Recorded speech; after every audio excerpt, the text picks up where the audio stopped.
It's 11:59 at Gun Owners Radio, and this is the Penn Patriot, music and the truth until dawn. Right now, I've got a few words for some of our brothers and sisters in the occupied zone. The chair is against the wall. The chair is against the wall. John has a long mustache. John has a long mustache. It's 12 o'clock, Americans, and another day closer to victory. And for all of you out there on or behind American lines, this is your song.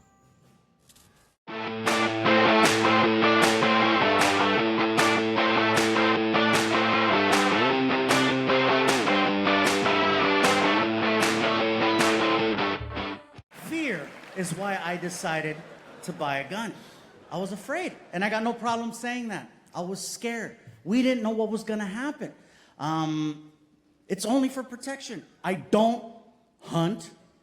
I don't wanna hunt. I don't need to hunt. I know where there's 3 Chick-fil-A's. I'm good. I don't go out on the weekends, pull! There's no crank, crank, crank, crank, crank, crank, crank. I still own a Nintendo. I don't need that shit. Fear is the only reason why I decided to buy a gun. So next thing you know, I wound up at this sporting goods store right by my house. I walk in there, and this place is packed full of people that normally would not have been open to the idea of owning a gun. But they felt like me. They were scared, and rightfully so. I kept hearing the same conversation over and over and over. I kept hearing this: I would rather have a gun and not need it than need it and not have it. Look at that. And I don't care where you're from, that makes a lot of sense. And I was not about to let politics interfere with my personal safety. Look at that. Wow. Good for That's him. good, right? Yeah, that was Good for him. And it's not like he's like Larry the Cable Guy. You know what I mean? Yeah. Like he doesn't have he's not like a Midwest.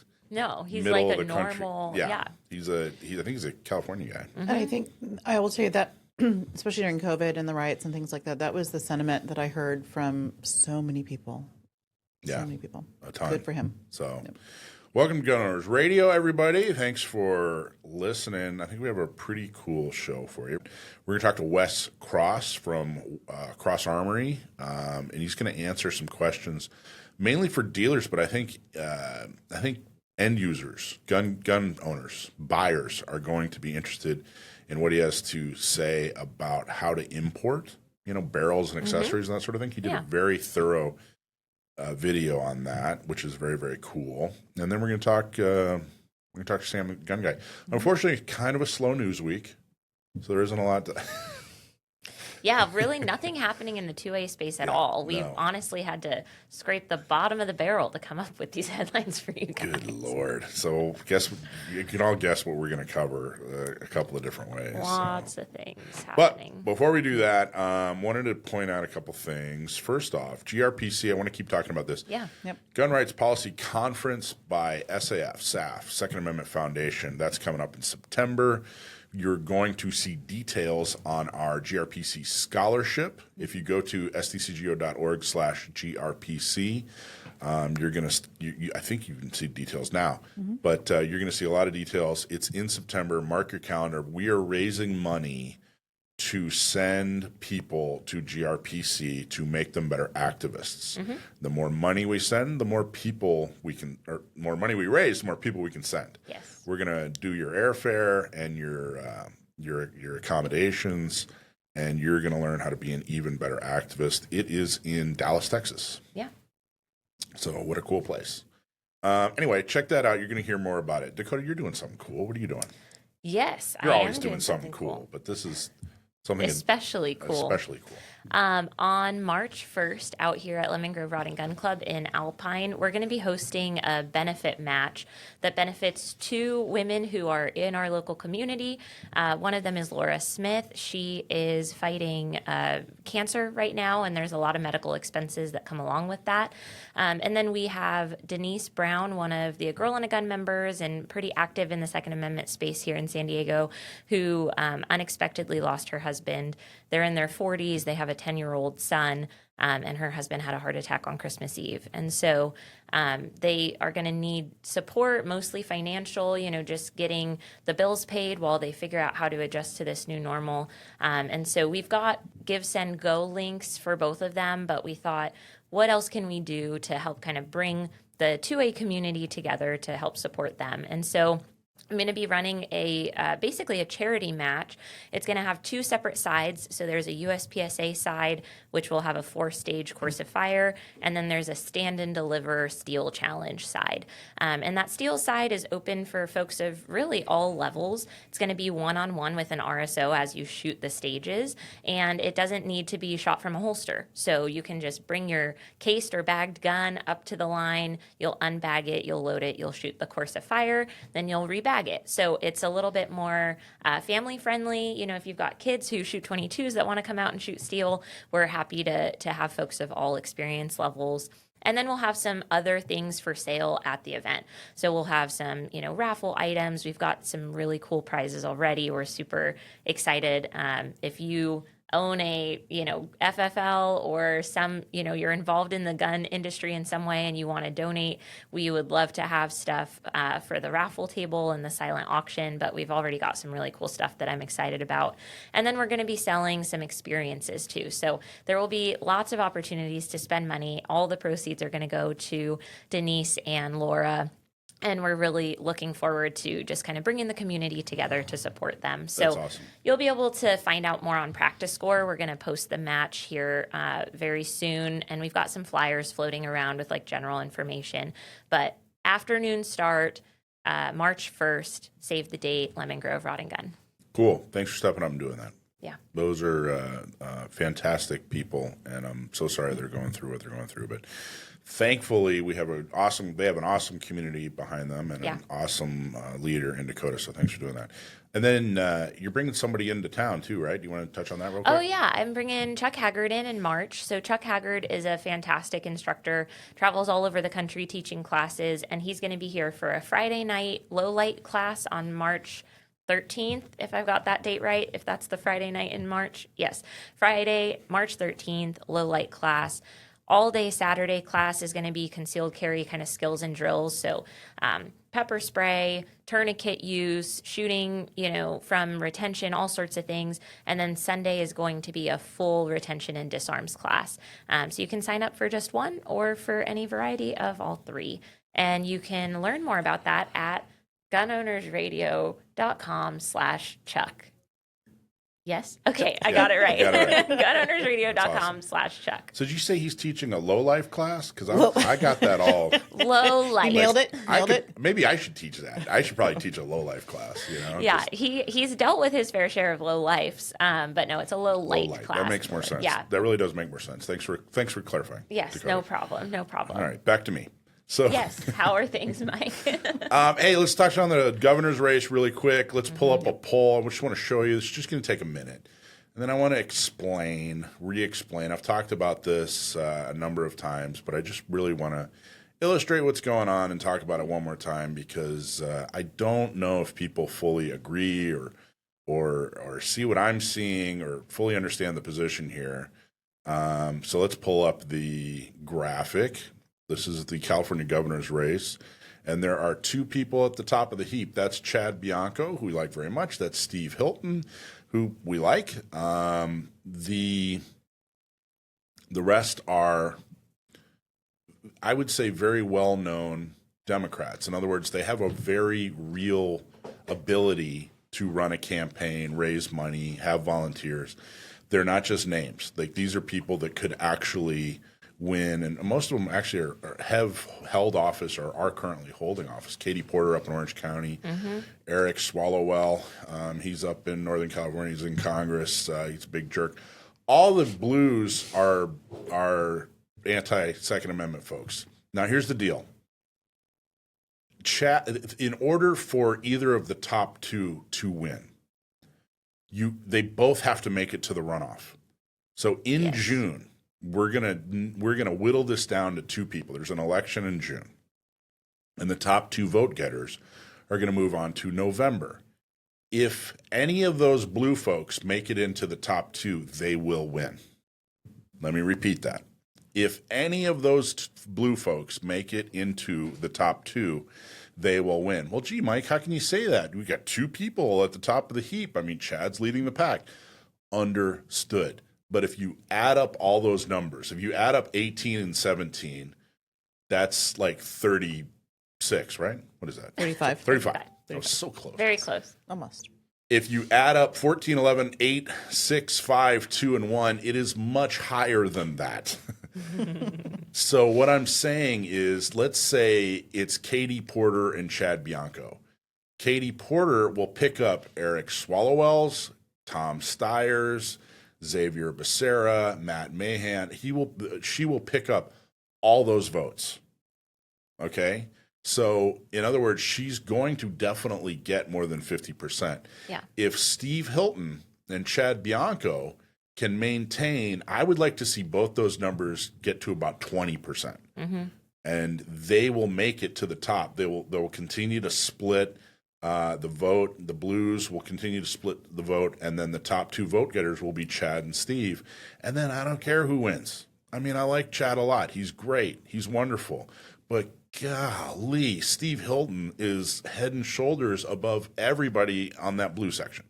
Anyway, I wanted to re-explain that. Don't need to dwell on it. Don't need to restate it. But I'm seeing a lot of Bianco fans and Hilton fans fighting with each other.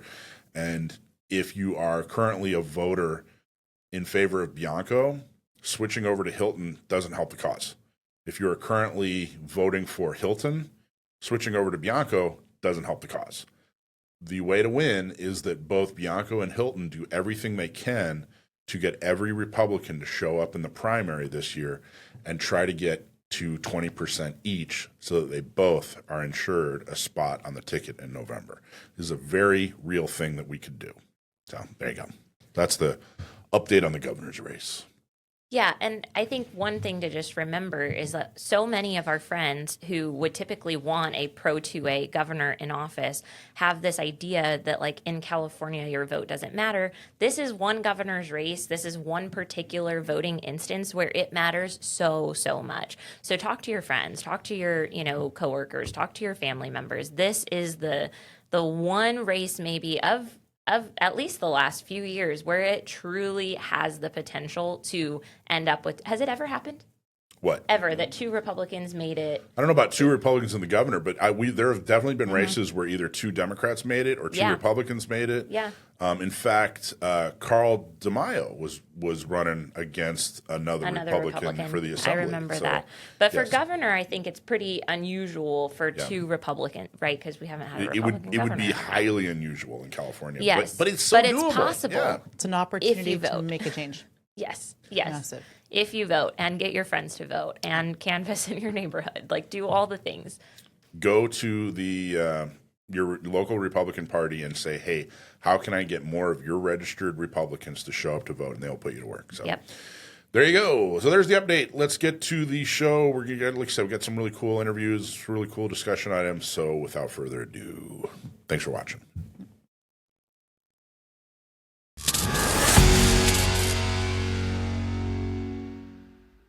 When your rights are on the line and the fight gets real, you need a lawyer who knows the deal. From gun laws to courtrooms, he'll stand by you. John Dillon fights for the red, white, and blue. John Dillon defending your rights, keeping bare arms with truth and might. From GVROs to self-defense calls, Dillon Law Group, he fights for us all. When freedom's under fire, who you gonna call? Dillon Law Group, justice for all. DillonLawGP.com. As everyone has heard, there was a shooting by a Border Patrol agent in Minneapolis. They were working with, Department of Homeland Security has been working to deport people who are here illegally. And there have been a lot of confrontations with protesters. And one escalated to the point where two Border Patrol agents used lethal force. They used their gun against a protester, and that, of course, has been extremely controversial. And we're going to talk a little bit about it. We're not going to go frame by frame and say, hey, look, he did this and he did that. There are some really great videos out there. The very best, of course, is John Correa. John Correa from Active Self-Protection broke it down frame by frame and talked about it. The reason we're not going to do it, though, is number one, we can't beat John. John did a great job, so why not, why try to recreate what's already as perfect as it can get. But the other thing is, one of the differences between Mr. Preddy, who's the guy who got shot, he's the protester who got shot, one of the differences between his situation and Renee Good a few weeks ago is that we could pretty much come up with a conclusion based on video with Renee's situation. It was pretty crystal clear exactly what was legal and whether or not lethal force was authorized. I don't think it's as clear with Mr. Preddy, and there's a lot of unanswered questions. And I think it's more important to talk about the philosophical part of it. Hey, what went wrong? It's almost going to be like a curtain call. It's almost going to be like hey, let's go over and what mistakes were made and what don't we know and what do we know and what's the situation in general. Before we even start, I want to show a couple. Let's show the Wall Street Journal video. I do want to show this. It's kind of short. I think it's a very good example of what it is.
So that was the Wall Street Journal video, and I thought they actually did a very good job.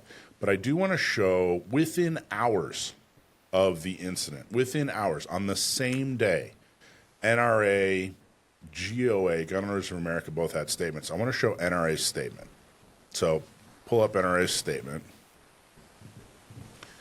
And I really, truly appreciate their leadership on this. NRA and GOA both came out with statements. For months, radical progressive politicians like Tim Walz have incited violence against law enforcement officers who are simply trying to do their jobs. Unsurprisingly, these calls to dangerously interject oneself into legitimate law enforcement activities have ended in violence, tragically resulting in injuries and fatalities.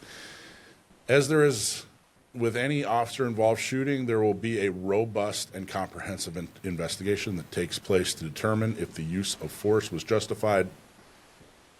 As we await these facts and gain a clearer understanding, we urge the political voices to lower the temperature to ensure their constituents and law enforcement officers stay safe. So that was their statement almost immediately. And then there were a couple of folks from the Trump administration who came out and said, hey, he shouldn't have been carrying a gun at a protest. And NRA followed up with, you're wrong. So immediately they weighed in on this and said, hey, you're wrong. There's nothing wrong with somebody carrying a firearm during a protest. But we're going to talk more about that. GOA made a very similar statement. And I watched media jump on, I don't know if you guys saw this, but they basically said, hey, NRA and Governor Newsom are lockstep. You know, they're actually on the same side here. And oh, gee golly, what strange bedfellows, this is making. And that's not exactly true. Newsom immediately attacked the Trump organization and said, hey, he doesn't care about the Second Amendment, and he's a tyrant and whatever. NRA didn't say that. They, at the end, said, look, we need to take the temperature down. And Governor Newsom immediately tried to raise the temperature. And what I'm watching here is a lot of folks who are anti-Trump or they're Democrat or whatever, they have their own agenda, and they are trying to split support for Republicans or Trump specifically. They're trying to commandeer our issue, the Second Amendment, and use it to their political advantage. And that, I got to tell you, is a huge no-no. We will not stand for that. We will, and I'm very proud of how NRA and Gun Owners of America and Firearms Policy Coalition and San Diego County Gun Owners, all the organizations pointed out, hey, you know what? This is, we're pure Second Amendment. We're not going to weigh in on immigration. We're not going to let immigration activists steal our Second Amendment. We're not going to let Democrat politicians who hate the Second Amendment suddenly look like they're heroes of the Second Amendment, and Trump isn't. Trump, I got to tell you, his comments deserve criticism, and his employees who commented deserve criticism. Bill Asaley here in California, who's now he's a prosecutor, a federal prosecutor.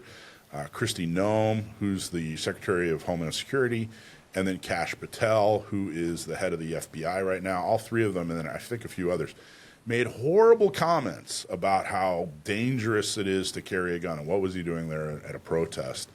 And we are dead set against that. So, what are your thoughts so far as the NRA statement and the way things started with the media? What are your thoughts? I thought it was really interesting kind of how quickly the media was spinning this. I liked the NRA statement a lot, actually. I thought it made a lot of sense.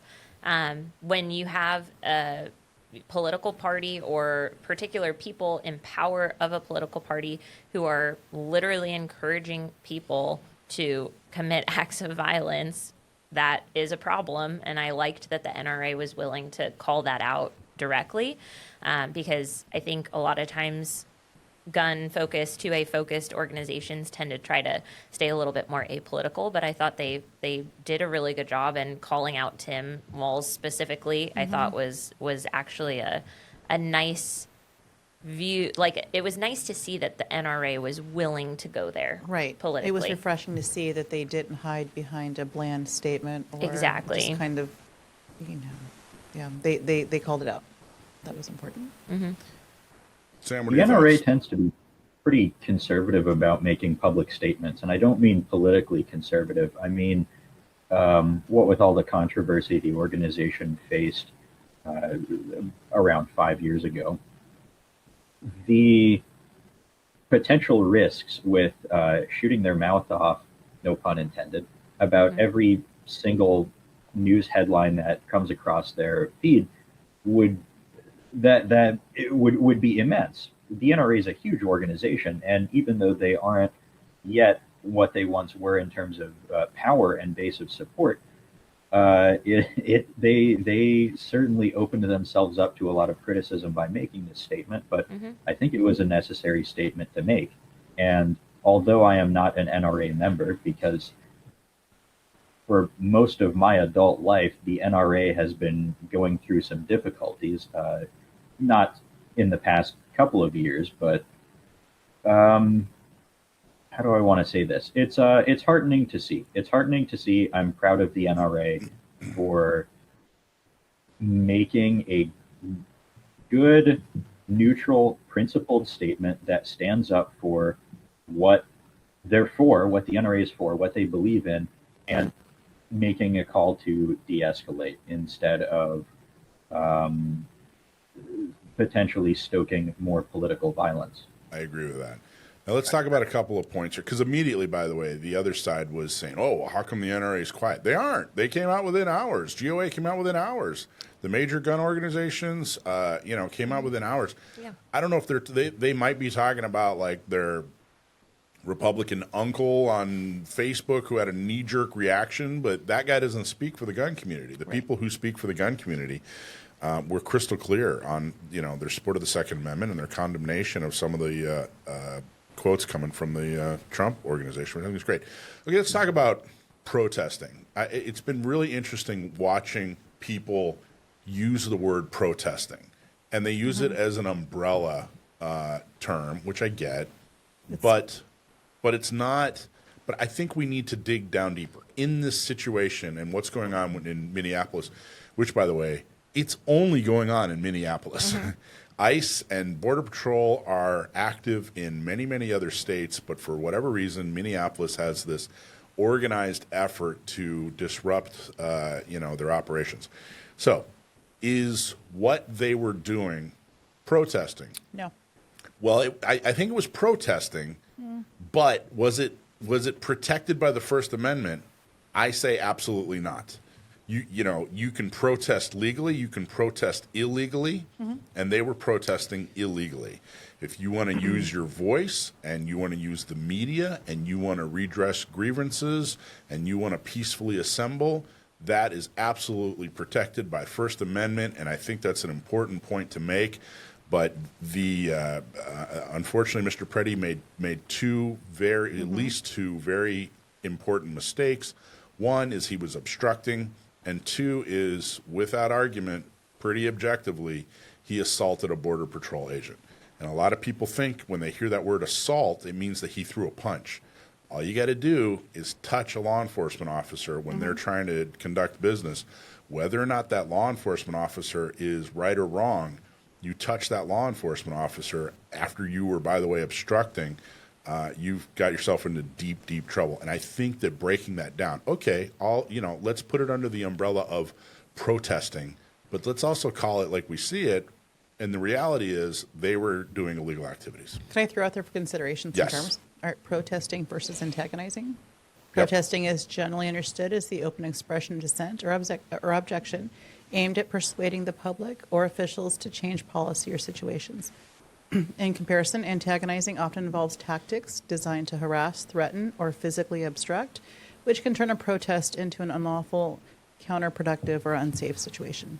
Which I think is exactly what they did. Exactly, which is why when you said protest, nope. Well, yeah, I mean, It's taken it to a different level. yeah, 100%. It's framing it in a different light, not the intention. But of a protest. I had arguments with people where I was like, well, that's not protesting, that's illegal activity. And we're like, well, First Amendment doesn't allow you to protest? And it's like, okay.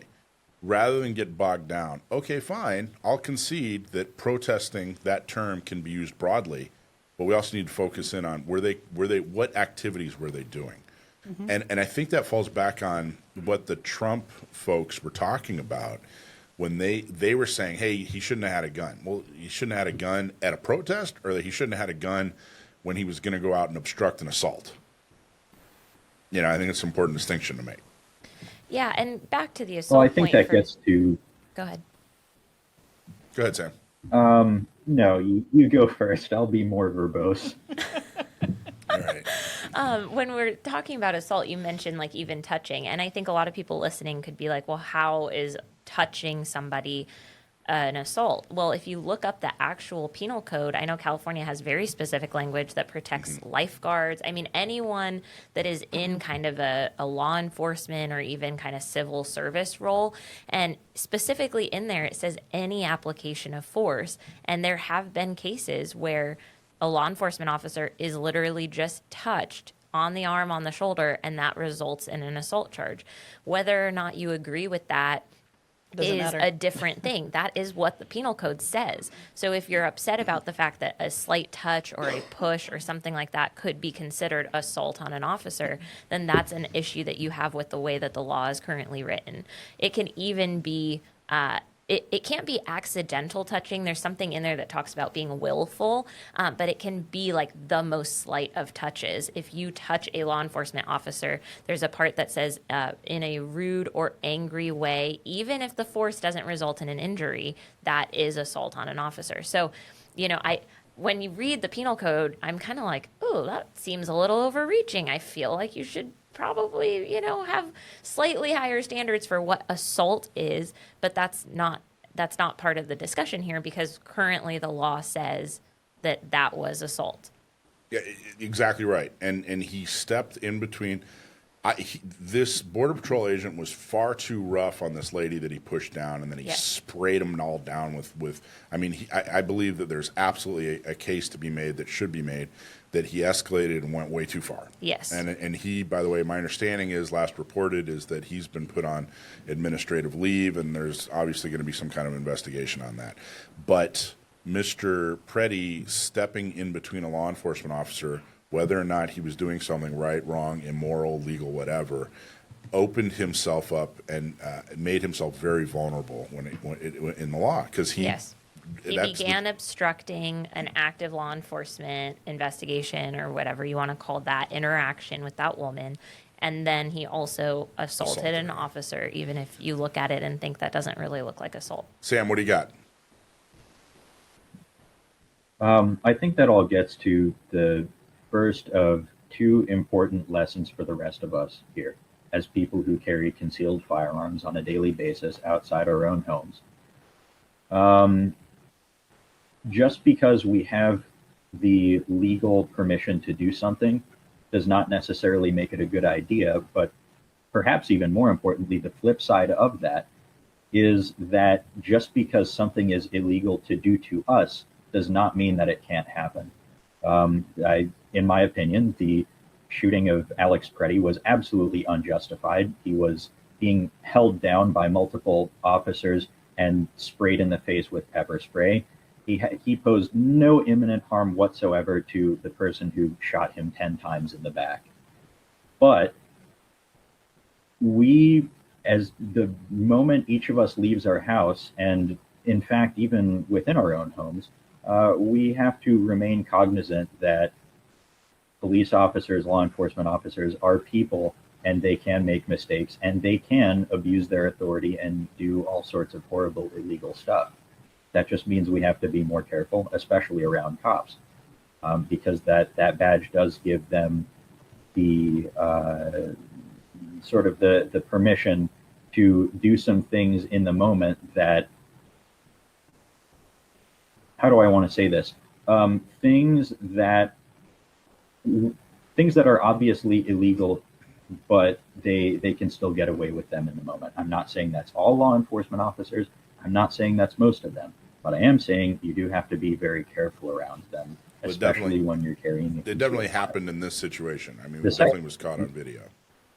What you're describing, it was definitely caught on video. The second lesson is that the second lesson is it's really scary how suddenly Republicans who are supposedly pro-Second Amendment will immediately abandon all pretenses of supporting the Second Amendment the moment it becomes politically expedient for them. And not just that, not just the right to keep and bear arms, but abandon any principles, really, abandon their willingness to tell the truth. You had Kristi Noem claiming that he was brandishing a firearm, which is obviously false. We've seen video from multiple angles. Well, I'll tell you what, let me interrupt you on that. Let me interrupt you on that, Sam, because we actually have that video. Let's play that video really quick, because you're absolutely right. And I think there's a lot of people that will say, gee, golly, I don't know what Sam's talking about here. Well, let's show the example. I don't like that he had a gun. I don't like that he had 2 fully loaded magazines. That's a lot of bad stuff. You can't have guns. You can't walk in with guns. What about the Second Amendment? You can't walk in with guns. You can't do that. This looks like a situation where an individual arrived at the scene to inflict maximum damage on individuals and to kill law enforcement. Individual approached U.S. Border Patrol agents with a 9mm semi-automatic handgun. Okay, so none of that was true. None of that was true. Kristi Noem, what she said was right, and it wasn't even a he said, she said. Right. My whiplash is killing me. Jeez, Is this an example Louise. of their comments being taken out of context? Of their comments? Yeah. Here's what's interesting. Trump's comment at the beginning. No. Was he saying that not allowed? Is he speaking to the fact that this was the protest, this was the riot, this was the legally can we do that? And is that what he's speaking to, or is he saying that we shouldn't have guns, period? Like, what's the context of his Well, statement? and I think that's that's an important thing. You know, Trump's not known for nuance. No. Especially when he's talking. And who knows? Is he saying, hey, look, if you're carrying a gun and magazines, you shouldn't go assault a law enforcement officer? Or is he saying you shouldn't go to a protest or you shouldn't go to a riot? Right. What's the context? I don't know.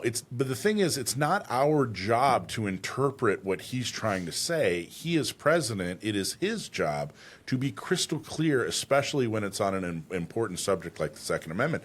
I've never seen a reporter yell out to the president, what about the Second Amendment? Yes, I mean, that's not. He that's gets not points, though, typically. for saying magazine versus clip. True, yeah. He at Just- least just to used throw out proper there. terminology. I mean, we even saw FBI guy, the Patel guy, say something similar about that. And, you know, I think we're going to get a little bit more into the laws, but every person in the country has the right to keep and bear arms, but some states do have specific regulations related to being at protests. But I think the nuance there is not something that we can expect from the federal government, because they're not keeping track of every single state and all the gun laws and yada yada. But I think it's important that we hold them accountable when they're saying just like blatantly anti-2A rhetoric and basically comparing anyone who carries a gun to an assassin. Like that was the comparison there that just feels so disheartening to hear from the folks that we wanted to get elected because of their position on the Second Amendment. Yeah, they keep asking about it, him having a gun, you know, at a protest, and what they really should focus in on is what activities you shouldn't, or could and can't do when you're carrying. If yes, you can absolutely go to a protest and should be able to go to a protest with a firearm, with a concealed firearm. You know, if you're legally carrying, no, you shouldn't assault or obstruct when you're carrying a firearm, even, you know, legal, or if you're not carrying a firearm, you shouldn't assault and obstruct. And so that idea that there's somehow like, hey, this is an area or this is a thing that's going on, and therefore you shouldn't introduce a firearm into it because that's dangerous, is ludicrous. That's stupid thinking, and I think the Republicans that we saw here, and the administration, the Trump administration, they were in this CYA mode, and they really stepped in it. Whether that's what they truly believe or they just didn't clarify. I know Bill O'Saley tried to clarify. I wasn't impressed with this clarification, me neither. but I was not happy with their comments. And Go ahead. as I said a little while ago, this isn't just about the Second Amendment. This is a bigger issue of public officials blatantly lying about, okay, all politicians lie, so what? But public officials blatantly lying about the circumstances in which someone was shot by law enforcement. Kristi Noem claiming he brandished a firearm, which is a total lie. Kash Patel saying you're not allowed to carry concealed at a protest, which is not true in Minnesota, and is not true in my state either. In fact, I've been at a protest, I was not armed at the time, but in which thousands of people were open carrying rifles with chest rigs and nothing happened. No violence happened. No one, no one was shot. No one was even injured. And no one was arrested because they were doing it legally. And on and on and on. All these public figures just blatantly lying and distorting the facts. And to those of you listening, I'm not talking to the three of you, to anyone listening who thinks, oh, that can't happen to me because I wouldn't protest ICE, I wouldn't inject myself into a law enforcement trying to detain someone, I wouldn't lay hands on a police officer, whatever. Change the R to a D and change the circumstances. You should be scared. You absolutely should be scared that not just your right to keep and bear arms is immediately ignored as soon as it becomes politically expedient, but your basic civil liberties can be ignored, and the circumstances of the government, again, in my opinion, unjustifiably killing you in the streets will be so loudly distorted and lied about by public figures. It's So scary what, stuff. what did you think about? What did you guys think about? Because kind of the second or third wave of information came out that he didn't have his ID on him, and therefore he wasn't carrying legally. I don't think that is a substantial issue. I don't think that matters at all. Yeah, that's not. Not in this case. Right. There was nothing in there where they checked his ID. It didn't make him more dangerous because he didn't have his ID or anything like that. That's such a ticky-tack BS little thing that I think that people that are partisan, are trying to assassinate the guy's character, which just doesn't have any value. And it has nothing to do with the Second Amendment. And, it's not even a law that in normal situations they'd agree with. I just don't think it held any weight. What do you guys think? None of those things mattered in the actual moment of the shooting, so all they amount to are post hoc justifications for government agents murdering a man in broad daylight. Yes, Well, agree. or killing him at least. I don't know if it was murder. Murder has a very specific right. definition. Let's talk about the gun and the permit, though. So there was a lot of talk right off the bat where they were like, hey, NRA, Second Amendment folks, Republicans, you guys all love permits and people carrying guns. How come you're not standing up for this guy? He's a permit holder. Mm-hmm.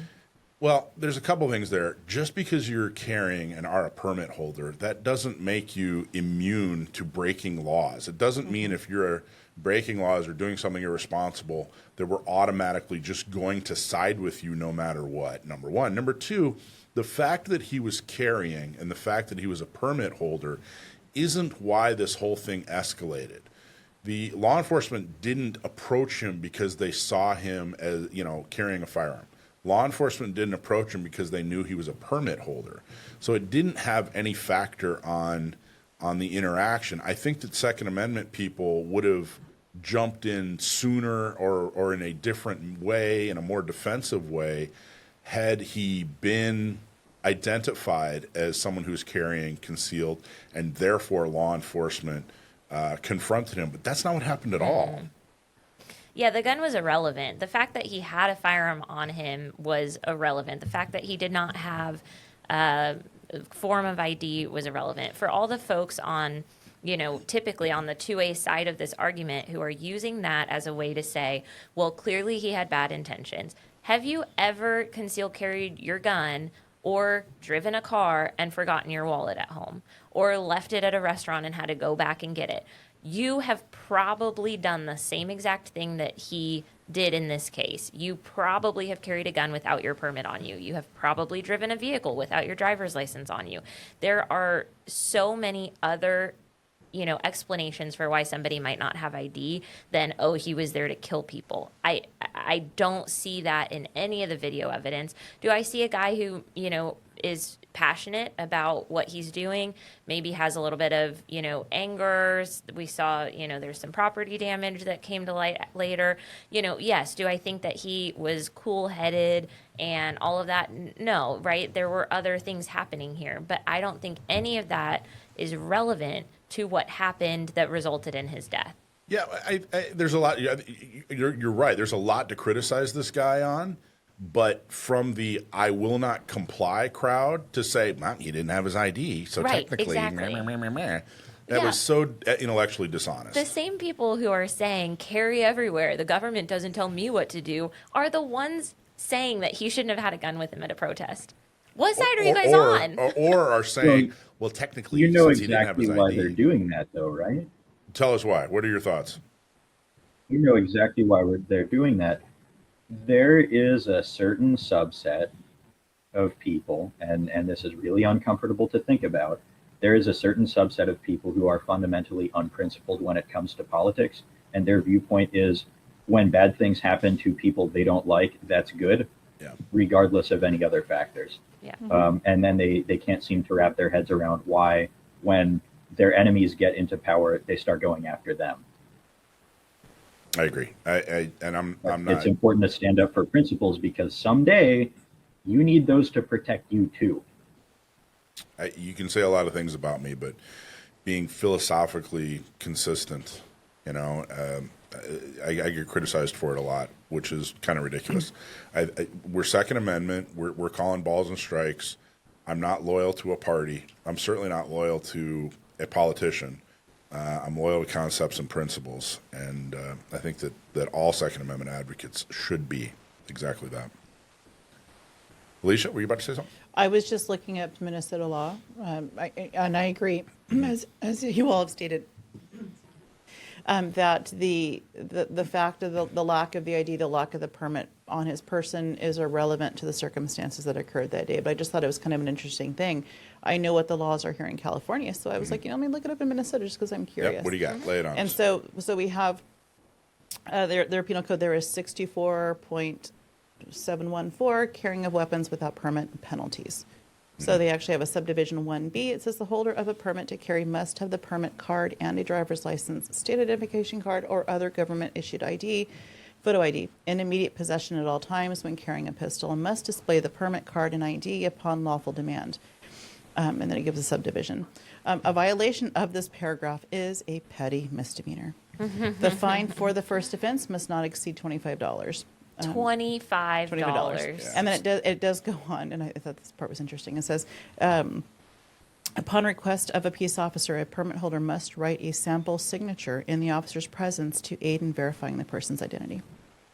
So right. it was Not grasping at relevant, straws. right? Not relevant to the circumstance because it had nothing to do with. But with what also occurred. a great point that even But after fact. Minnesota, even a state that has pretty strict gun laws, doesn't care about you carrying your ID and your CCW very much at all because they're only going to charge you $25 if you forget it. Now, I do think it's important to point out, when we're looking at, hey, why did this happen? I think we had it is generous to say that we had an overzealous law enforcement, and that was part of the issue. We had a overzealous protester who was agitating. I think that's a very generous way to put it. But one of the other things I wanted to point out was one of the reasons this happened is because local police departments were told that they cannot participate in these operations with Border Patrol, ICE, Department of Homeland Security. And their job, part of their job, what they would be doing is crowd control. Yep. If something like this were happening, ICE, Border Patrol, they wouldn't get out of their vehicles and handle it. It would be local PD. So for all those who are saying, well, gee, they're not trained or whatever, they're undertrained, or why is ICE and Border Patrol in our streets? They're in their people trained to do that aren't allowed to participate. Yeah, right? Exactly. So the mayor of Minneapolis, the governor of Minnesota, bear a huge amount of blame. Now, the New York Post is actually saying that the head of the police union in Minnesota is, quote unquote, begging to help, saying, hey, if you would allow police, local police, to do what local police do, These things wouldn't be happening. this wouldn't be happening. Even, we're not talking about Renee Good right now, but even the Renee Good situation Yeah. was, a traffic situation that typically local law enforcement would take care of. And you have to think that local law enforcement is a little bit better, a little bit more trained in crowd control because that is part of their job description. That is not what these folks coming from ICE and Border Patrol are there to be doing. So when we're thinking about the best person for the job, which is what a lot of folks, want to advocate for, we want mental health help for law enforcement responding to mental health crisis. We want the best person there for the job.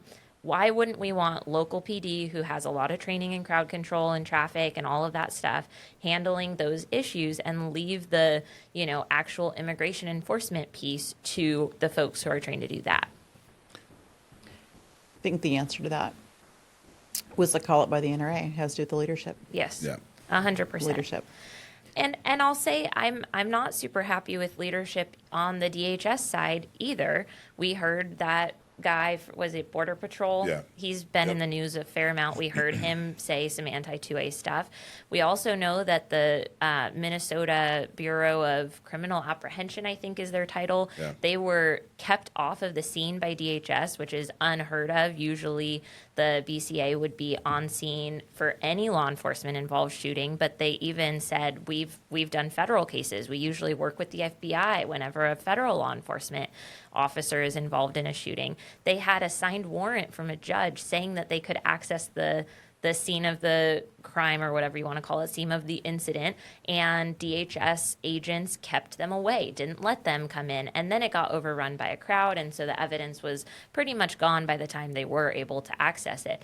And so we see just like federal government keeping local law enforcement out, which is not helping with transparency and people feeling like there's going to be a fair and thorough investigation. And then we also have the state, the local law enforcement being kept from the scene from their own government. So we've got this kind of state versus federal government problem happening that I think is a huge issue. It's a huge issue. It's a huge issue, and something that is really scary to witness. We need everybody to be working together, and I think we are better when we work together, right? Like, we're in preschool again, guys. Let's share. Let's share information. Let's have thorough investigations. Let's preserve evidence. Like, these are important pieces of cases like this, so that everyone can have the best investigation possible. And the last thing I'm going to say on this is that, what happened with that Border Patrol agent, that isn't some widespread government policy. It's not like they said, hey, Border Patrol guys, here's what we need you to do. Go jump out of your vehicle, shove some people around, pepper spray them, and shoot them. Right. This was an isolated incident that escalated, and a lot of mistakes were made. But the idea that this is an opportunity for people to resist tyranny, I just don't think that's. It's like I said, it's an isolated incident. This wasn't premeditated. It was a lot of mistakes. People are being pulled out of their job. The head of Border Patrol in that area has been put into a different position. There are people on administrative leave. However, the idea that these protesters, agitators, whatever you want to call them, that they are going and inciting things, and they are going and baiting law enforcement, federal law enforcement, into violence, and then they're surprised when violence happens is extremely wrong. It's just as wrong, if not more. And all these things combined for an inferno of things. And I've been describing law enforcement, especially federal law enforcement. You're messing with a great white shark. And what do I mean by that? Well, a great white shark is going to do great white shark stuff, and if you go and mess with a great white shark and say to yourself, well, gee golly, all I did was poke him on the nose, and you're still getting digested, and these poor, and I say that sincerely, these poor agitators were convinced by community leaders. They were convinced by elected officials that federal law enforcement are a Gestapo, are storming the streets and pulling people and kidnapping them and killing them and whatever. And unfortunately, we're way in over their head. And when they poked the great white shark, they got ate. And it's unfortunate. That doesn't mean that there isn't a lot of room for improvement with law enforcement that needs to be investigated. I think that they need to tone down and change their tactics. It sounds like that's happening. But I did want to point out that this isn't a widespread systemic problem. This was a situation that got out of control, and there's a lot of blame to go around. We talked about local law enforcement. We talked about the mayor. We talked about the governor. We talked about the protesters. We talked about law enforcement. We talked about the Trump administration. There's a lot of blame to go around. And too many people are picking sides, and I just don't think that's healthy. But that's the discussion. Yeah. I appreciate all your views on it. I'm glad we had it. So if you disagree, agree, have something to say, please put it in the comments section. But thanks for listening.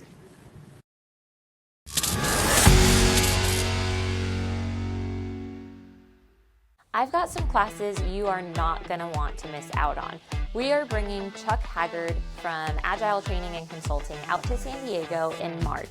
He's going to be here the evening of March 13th teaching a low-light class. This is going to be perfect for those of you who have a home defense firearm and want to learn a little bit more about how to use light in your home, how to use a handheld flashlight, and whether or not a weapon-mounted light is the right choice for you. On Saturday, March 14th, he's going to be teaching an all-day at the range concealed carry skills class. He'll be covering pepper spray, flashlights, tourniquet use, and then of course lots of shooting and practice dealing with unknown aggressors or just random people walking up to you. There will be a lot of opportunities for you guys to practice your verbal judo and de-escalation skills as well. On Sunday, March 15th, he's going to be teaching an all-day retention and disarms class. There will also be shooting in that class. You'll be able to shoot from different positions of retention, and he will teach you a little bit about how to avoid being disarmed yourself or how to assist with disarming somebody else. So I hope to see you guys there. You can find this class information on shootingclasses.com. Again, his name is Chuck Haggard, and we'll also drop the links below. So a lot happened this past week, and it's truly unfortunate. But we wanted to go down and talk about what's happening in Minnesota, or rather what happened in Minnesota, and break down what matters and what doesn't matter. There's a lot of bad information, false information, information that just doesn't really weigh into what exactly is going on or what happened in Minnesota, and we wanted to talk a little bit more about that. First off, what do you, in general, what are your thoughts on what happened in Minnesota with Border Patrol, federal law enforcement, these agitators, protesters? What's an important point to make right off the bat? Sam, what do you got? Well, an important point to make right off the bat for anyone who carries a firearm, either as a private citizen with a concealed carry permit or for work, whether you're security or law enforcement, is the mindset you have to be in. And Jeff Cooper wrote about this. He had different color codes: white, yellow, orange, red, and some people add another one at the end. And I've actually, some of you may know, I've been running a survey recently. I have a blog post up about it. Help me collect concealed carry survey data, trying to get into the heads of other people who carry concealed about things like how you carry, what style holster, what caliber, but also things like mindset. And one of the questions on there is about whether you are more risk averse while carrying a gun, whether you are bolder while carrying a gun, or whether you feel about the same. And about half of respondents replied that they are a little bit more risk averse when they carry a gun. And in some verbal statements that I collect, people, sorry, not verbal, written statements that I collect at the end of the survey, people said things like they try to avoid fights when they see, like if they're in a somewhere where two people get into an argument, they try and back away from that because they don't want to get involved. So that's, first of all, I would appreciate if all of you listening would go provide your thoughts on that so I can collect better data. But take the survey. I think that's also an interesting data point already. Well, and I think that matters. I think that the way he behaved, not the fact that he was at a protest or that he was protesting or whatever you want to call it, whatever term you want to use, not where he was, but what he did while he was carrying is really, truly what mattered. So a lot of, the fact that he was at a protest, they called it a protest, he was protesting, whatever, doesn't matter. It doesn't matter where he was. What matters was how he behaved while he was carrying. And I think that I've talked to I've talked to many CCW holders who are recent CCW holders who say things like, yeah, there's no more road rage. When you're carrying, you behave in a different way. You don't get into situations that maybe you normally would have. Let's talk about a couple of the other things that do or don't matter. There's been a lot of talk on how he was a part of a signal chat, and the signal chat was showing just how organized these agitators, protesters, folks that were disrupting or trying to disrupt federal law enforcement, they were showing just how organized they were. And when you're looking at this situation on, whether it should have happened, shouldn't have happened, whether everybody was playing by the rules or broke some laws or rules, whether he should have done what he did or should not have done what he did, the signal chat doesn't matter. Right. How organized they were has no bearing on what happened. No. That isn't why he was. That isn't why he encountered police. That isn't why he encountered police, because he was on a signal chat. Whatever is said on that signal chat doesn't weigh into whether or not what he did was legal or what the Border Patrol. It doesn't matter. It doesn't have any bearing. And I think that people point this out because they're trying to paint him as a domestic terrorist. Right. And there's some sympathy to be had there. I think that after 2000 to 2024, And during Trump's first administration, the right side of the aisle, the Republicans and gun owners, those three sets of people have been so demonized, you know? And I mean, we saw people getting hauled off from making statements at, you know, school board meetings. You saw people that were, you know, if they didn't comply with COVID restrictions, then they got hauled off or fined or their business was shut down or whatever. So I get that they're going, hey, you know what? I remember a time when you guys were demonizing us. Therefore, I'm going to get back at you by saying, hey, if somebody going to a school board or trying to run a business during COVID is a domestic terrorist, then certainly this organized agitation by protesters, they're domestic terrorists. But I don't. This attitude benefits no one. Right. Certainly doesn't help the situation in any way. Two wrongs don't make a right. And I don't think that Preddy was a domestic terrorist. Yeah, I don't think he was either. And they further, I saw reports that he was fired, you know, and those turned out to be completely false. Yeah. He wasn't fired. In fact, his employer came out with a letter of support. And I just don't know why people would make that stuff up. It doesn't add to the case in any situation. Now, this is something we've talked about a little bit before, but I want to talk about it again. The fact that he had no ID with him and that you can't carry at a protest, you know, that whole thing, doesn't matter to the situation. The fact that he wasn't carrying ID, even though the Minnesota says, hey, you're supposed to have your ID. What did we find out? What's the big fine? 25 bucks. 25 whole dollars. And a petty misdemeanor. A petty misdemeanor.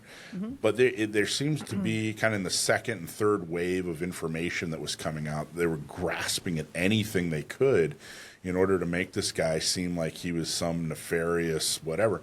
Meanwhile, he was just kind of a whiny left-wing protester, you know? I mean, he was carrying, and there's some video that we're going to talk a little bit about that I want to talk more about in just a minute. But you know, this guy was just kind of a dweeby, passionate, overly passionate guy, and I just don't think it matters. In fact, let's go ahead and show the video. There's video of him protesting, agitating 2 weeks prior. Let's watch that video. This came out after basically the media was trying to make it look like this guy walked on water, and he wasn't. He was a normal, average, everyday guy who got way too involved in these protests. But let's show that video.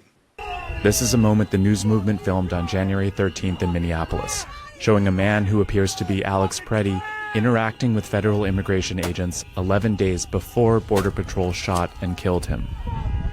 Our footage was analyzed by the BBC, whose facial recognition technology confirmed his identity to a 97% degree of accuracy. On the morning of January 13th, our team received a tip that federal agents were blocking a street at the corner of East 36 and Park Avenue in Minneapolis. We arrived around 10:15 a.m. We saw observers shouting at the agents as they walked back to their vehicles. When they started driving away, the man kicked their taillight. An agent then got out of the vehicle, grabbed him, and pushed him to the ground.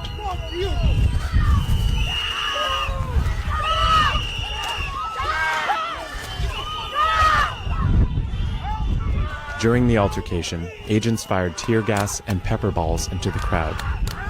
They continued to hold the man down before they retreat, and he walks away. Okay. So I got to tell you, I wish they had taken him into custody then, because he'd probably still be alive today, which it's unfortunate that he got away. He felt like he got away with what he got away with. But I actually saw a right-of-center talking head influencer, whatever you want to call her, imply that he was known to federal agents. So her course of this is what she thinks happened. Those were ICE law enforcement. She said that those ICE agents reported him to all of federal law enforcement. So Border Patrol somehow recognized him in the streets 2 weeks later. Somehow that report went from those ICE agents to the other Border Patrol agents.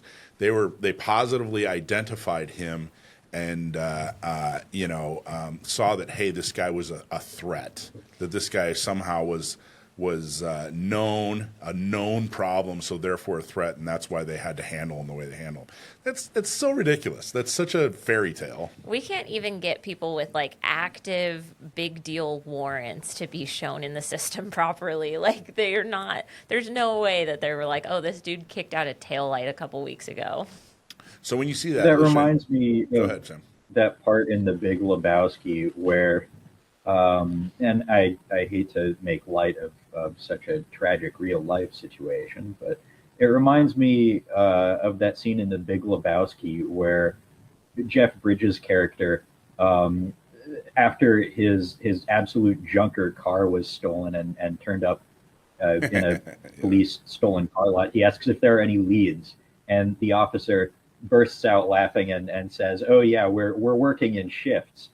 They're not putting out an APB to all federal law enforcement because some guy kicked out a taillight. That's total nonsense. And furthermore, even if those two things had happened back to back, him kicking out the taillight and what we know happened later on, he still was not an imminent threat. So that you can't get to point B from point A. It makes no sense. It's ridiculous. So what is the reaction, Alicia? When you made a point earlier of saying, "Hey, this guy wasn't a protester; he was an agitator," and I got to tell you, this film clearly proves that point. Right. That he was there to agitate. You know, he was there to, do bad things in order to change public policy. Completely misguided, totally ineffective. But when you see that 2 weeks prior, how does that for you? What's your reaction to that? I think it just helps us to better understand what, because you got to kind of come at this from two different ways of thinking. One is what were his actions in the moment of the circumstance.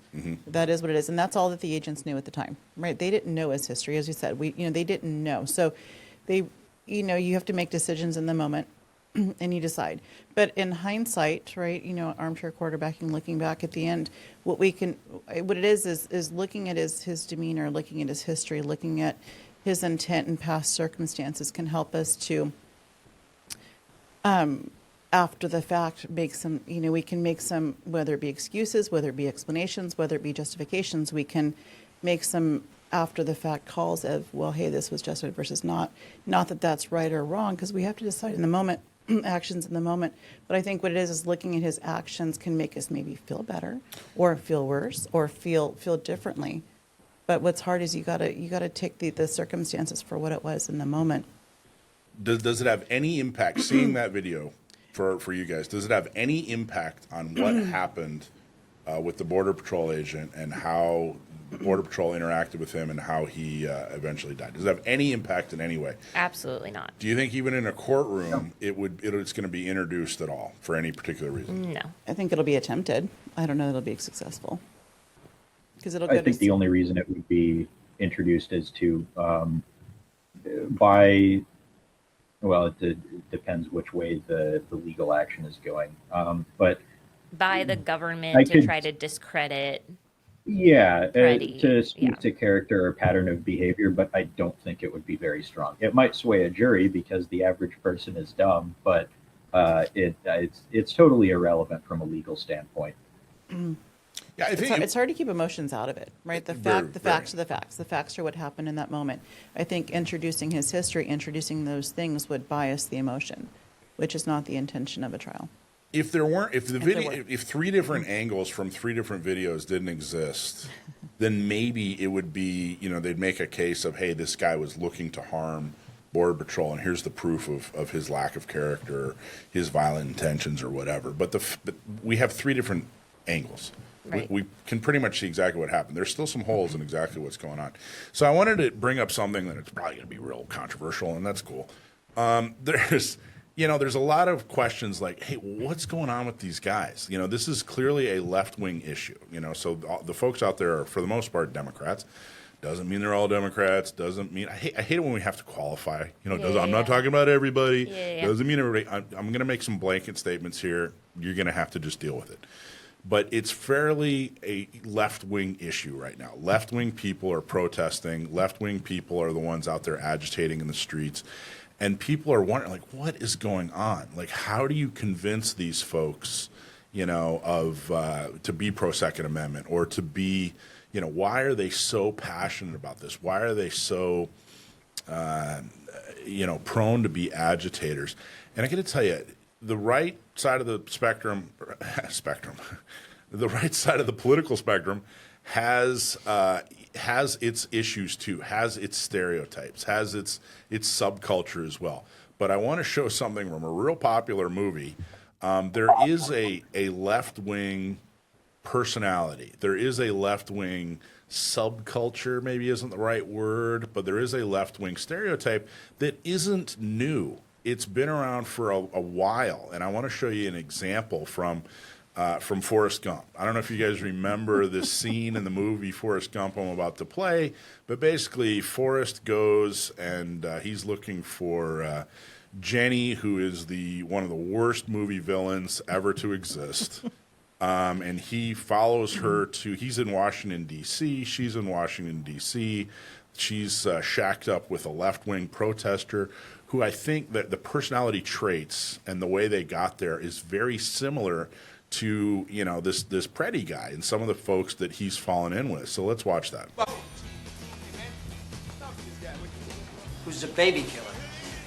This is my good friend I told you about. This is Forrest Gump. Forrest, this is Wesley. Wesley and I live together in Berkeley, and he's the president of the Berkeley chapter of SDS. Let me tell you something else. We are here to offer protection and help for all those who need our help. Because we, the Black Panthers, are against the war in Vietnam. Yes, we are against any war where black soldiers are sent to the front line to die for a country that hates them. Yes, we are against any war where black soldiers go to fight and come to be brutalized and killed in their own communities as they sleep in their beds at night. Yes, we are against all these racist and imperial dog acts.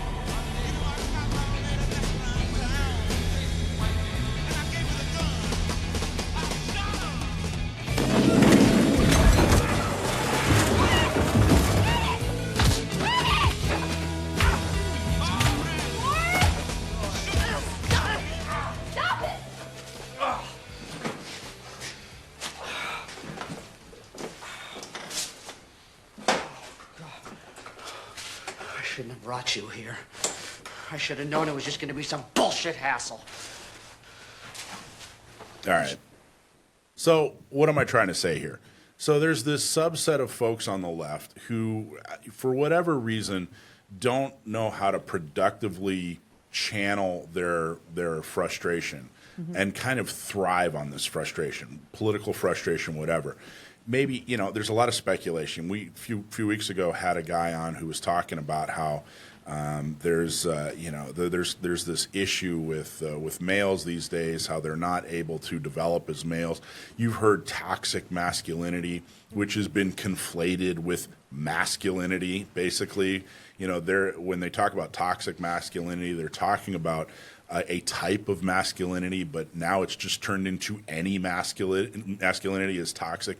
So you have these guys who didn't really accomplish anything when they were growing up. Maybe they didn't have a strong male role model. They didn't play sports and accomplish something. They didn't learn how to take defeat. Maybe they were picked on. Maybe they never accomplished something amazing like become an Eagle Scout or something where they had to overcome opposition. And now it's like this pent up frustration, and they don't have an easy time channeling that. And they certainly aren't the star quarterback where they're picking on other people or able to assert themselves. Not that picking on people is a good thing, but he was probably the type of these folks are probably the type of people that have been picked on. They haven't been able to express themselves in a healthy way. They haven't been able to fully realize their masculinity. And I can already hear the comments typing away. But the reality is this stereotype has been there for forever. They didn't just make that up for Forrest Gump. And that, by the way, came out in the 90s, and it's talking about someone in the 60s. This has been going on for a long time. So I think it's less surprising when you really look at who this guy was. Now, he's got a lot of people coming out that saying, hey, he was a great guy. He took care of people, and I believe them. But I also believe that this guy didn't understand how to use how to express what he was trying to accomplish in the political realm. And when, watching him kick a vehicle, and, break a taillight was like watching a 5-year-old. It was like watching somebody that didn't have the ability to get something done, to accomplish something, to get knocked down and then have to get back up. And I think that the first thing I thought when I saw the Border Patrol agents take this guy down, first thing I thought when I saw the ICE agents take this guy down after he kicked a taillight was that scene from Forrest Gump, where this guy was all fired up and charged up and nothing but emotions and, had clearly had a tough time in life and hadn't really fit in and found this calling and kind of made himself the hero of his own story, but just didn't have the emotions and the ability and the experience to channel that in a good, safe direction. Now, maybe that's a little too touchy-feely. Maybe that's my, I got my psychology degree from the University of Google, but that was my impression. And I don't know, what do you guys think? Am I completely full of it? Am I onto something, or what are your thoughts? You're dead on. It's a toddler temper tantrum is what a majority of these aggravators are doing. That's it.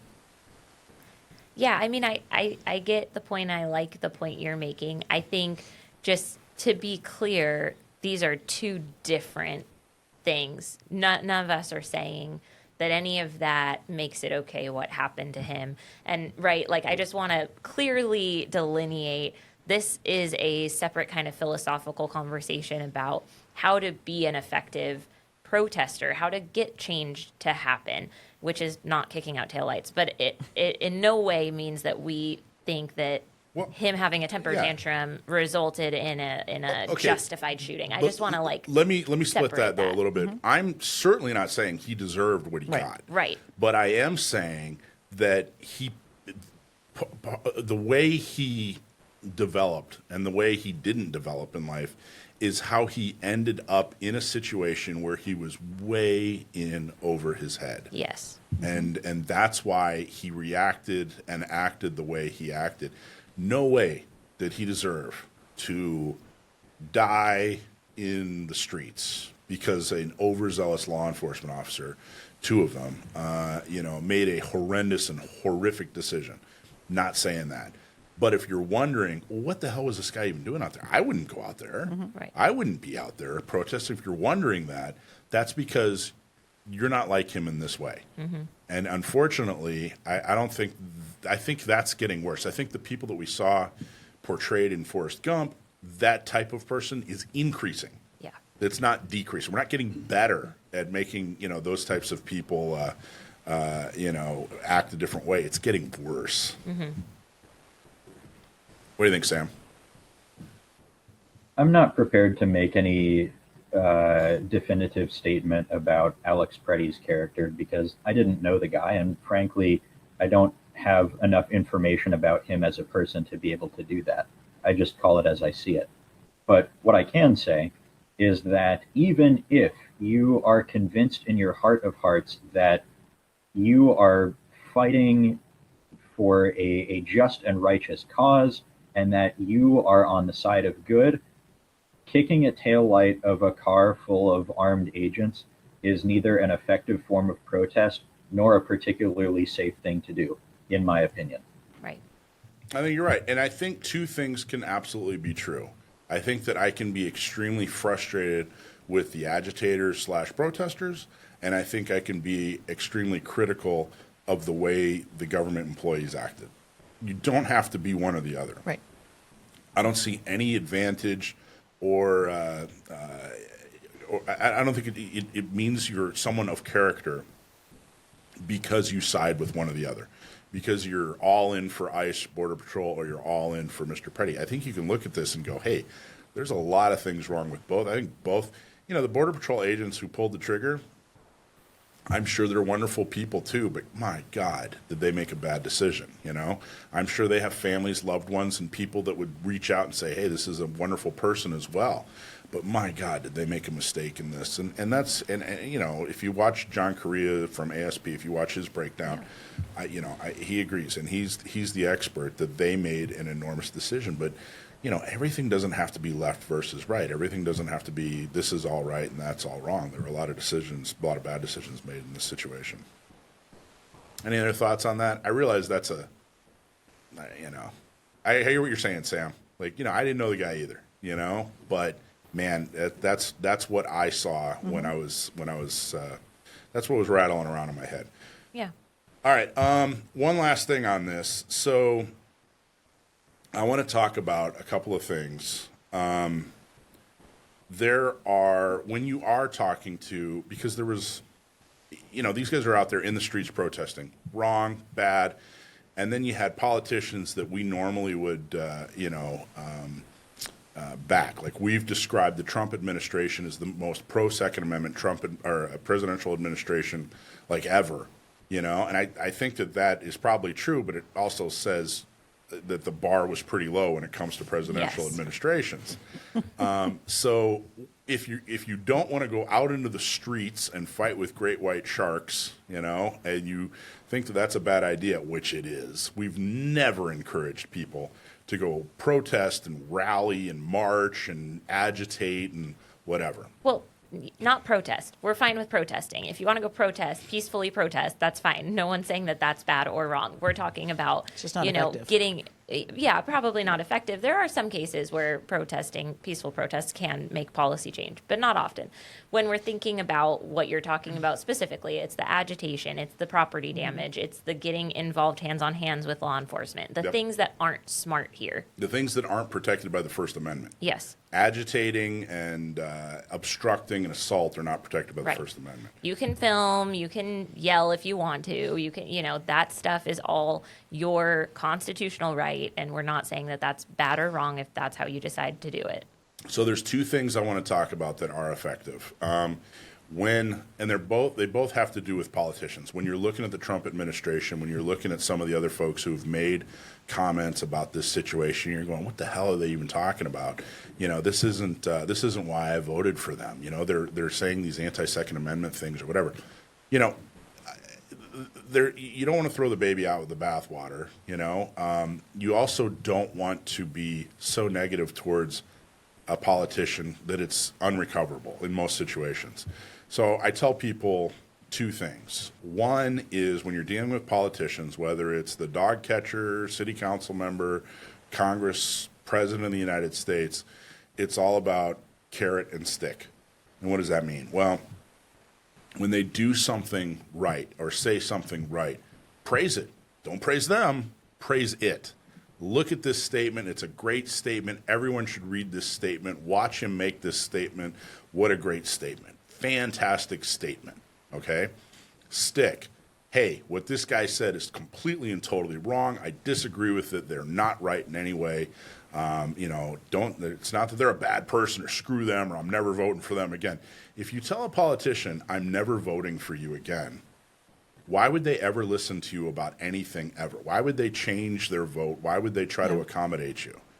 You know, on the other hand, if you tell them like, hey man, you walk on water, you're my favorite politician, I can't wait to vote for you, I'm going to, no matter what, well, then they got you in their back pocket, okay? So carrot and stick, tell them, praise things that they do right, condemn things they do wrong. But the other thing I like to tell people is when you're talking with a politician, treat them the same way you'd treat an underperforming employee. And what do I mean by that? Well, an underperforming employee, how do you treat him? You kind of go, gosh, man, you came in a little late, I wish you were here on time, or gee, you did your TPS report, but it was late and it's kind of sloppy and you missed it. They're not doing something bad enough to where they're just going to get fired and there's no recovery, but they're certainly not doing everything you want them to do as an employee. So when you're dealing with politicians, like, hey, you said this statement. Yeah, all right, you did this one good thing for the Second Amendment, but man, you did this other statement. I don't know. I'm just going to have to give it some thought.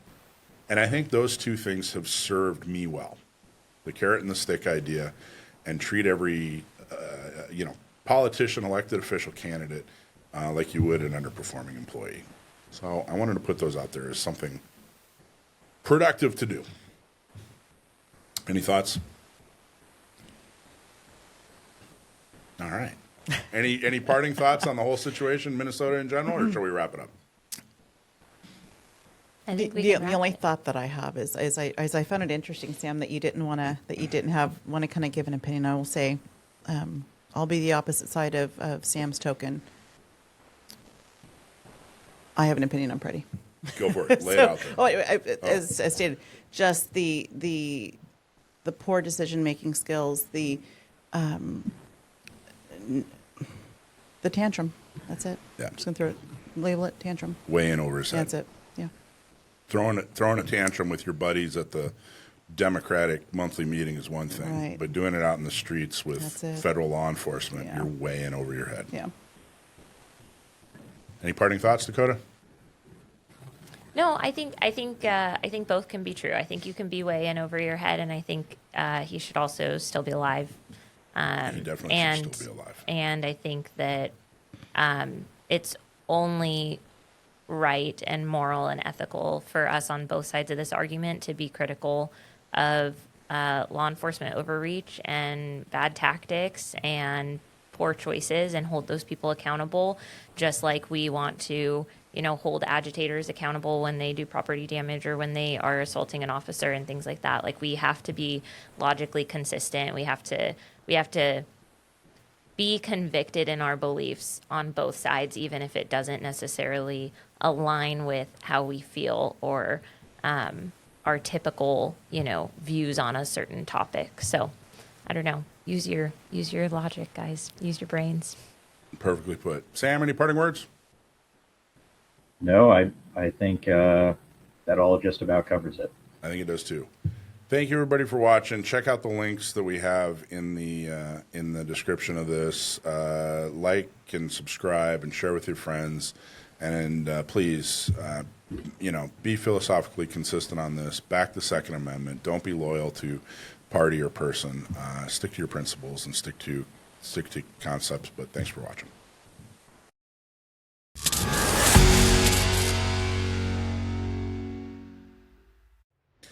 So the lifeblood of every organization is membership. We absolutely need membership. And you as a Second Amendment activist want to be involved. You want to help make things better. And we have a way for you to be involved, get involved, and stay involved. Look at our volunteer page. If you go to sdcgo.org/volunteer, we keep it up to date, and there's always an opportunity for you to get more involved. Our bread and butter are our shooting socials, where we teach people how to shoot. They've never had a shooting experience. Maybe they're brand new to shooting and they want to have a first-time shooting experience. You can help us do that. Or if you want to help spread the word, we have tabletops at different gun shops, at different events, and you can volunteer to tell people more about the Second Amendment, more about how to get a CCW, or more about being a member of an organization like SDCGO. The good news is it's super easy. We'll help train you. We'll help you get involved. We'll give you the opportunity to do good things. If you don't have the time to volunteer, there's another way that you can help too. We are always looking for folks to donate. And if you want to pledge $5,000 in this next year, we will have you on our show as a guest host. So come join us in the studio. We would love to have you here for one episode, and that is for a price of $5,000. $5,000 donation to San Diego County Gun Owners gets you a guest host with me and Dakota and Alicia, and you get to talk about whatever you want to talk about, and you get to do whatever you want to right here on Gun Owners Radio. So thank you so much. Whatever you do, just do a little bit more than you did last year and help us defend and preserve the Second Amendment right here in your backyard.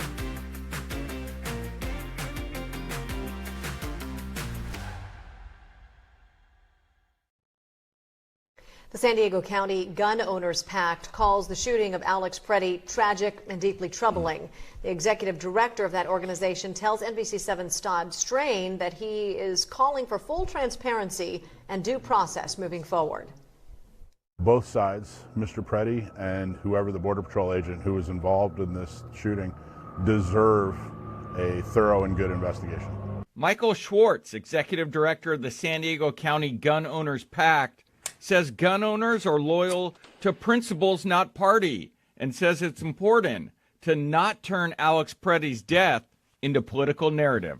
The Second Amendment has never been a Republican or Democrat or Libertarian or Green or any party issue. It's nonpartisan, and when people, no matter their party, do something to support the Second Amendment, we sing their praises. When they do something that is against the Second Amendment, we harshly condemn them, and you saw that in this case.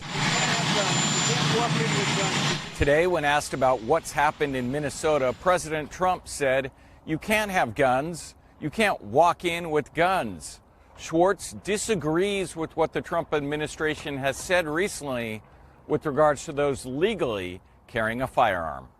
I am completely opposed to some of the statements by Trump employees who implied that somehow being a concealed carry permit holder makes you more dangerous to law enforcement or somehow implies that you're a criminal. According to Johns Hopkins Center for Gun Violence Solutions, strict regulating of public carry laws are associated with lower rates of firearm crimes. Schwartz believes the rise of physical interactions between citizens and ICE might provide an opportunity. I think that law enforcement needs to be better educated on who a concealed carry permit holder is.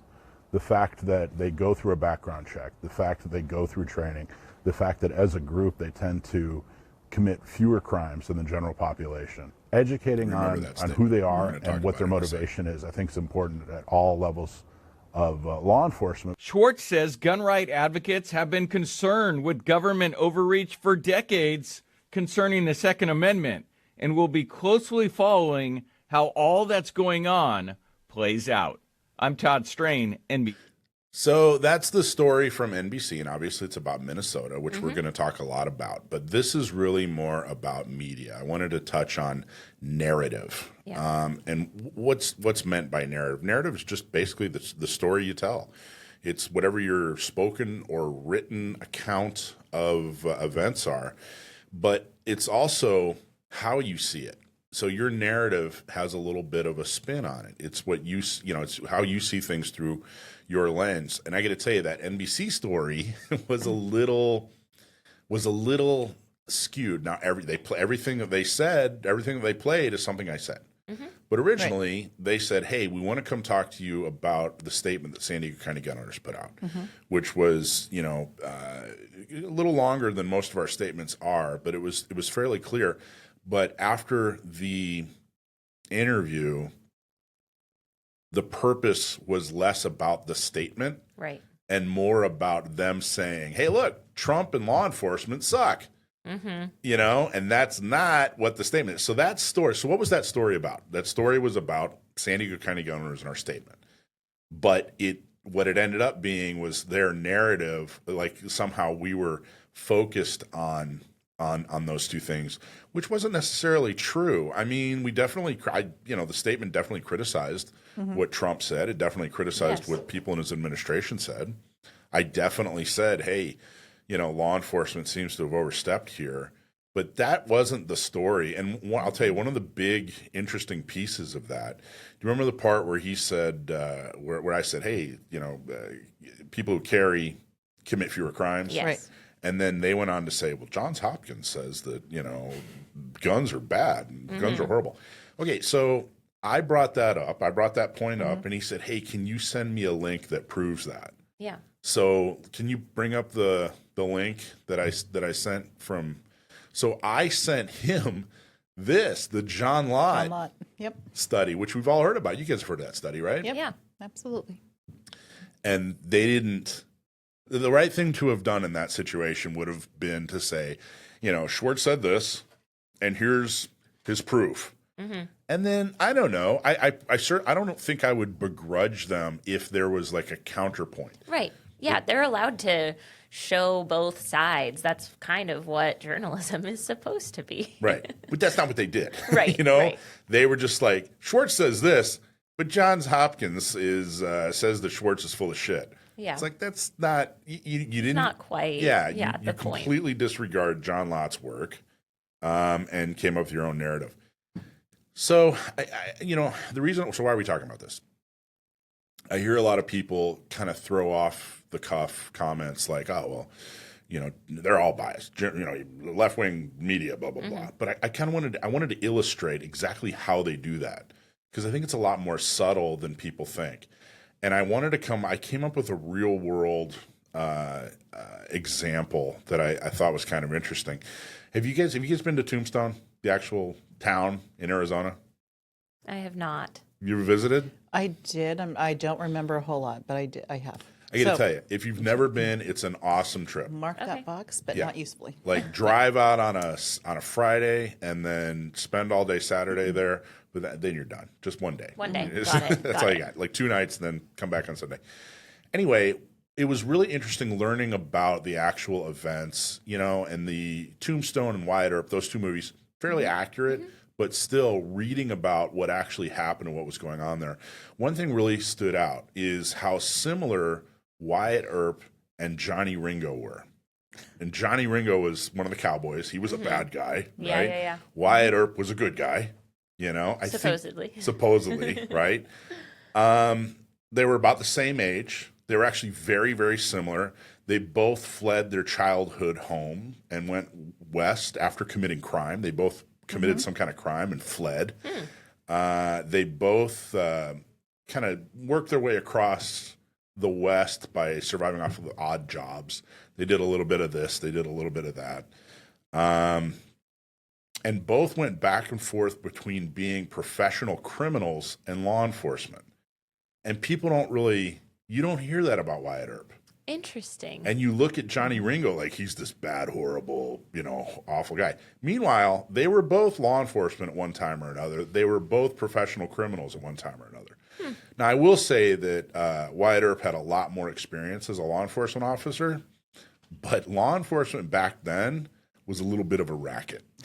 You kind of just rode into town and said, "Hey, I'm decent at catching bad guys," and they were like, "Well, we'll vote and see if we want you to be our sheriff." It was kind of like that.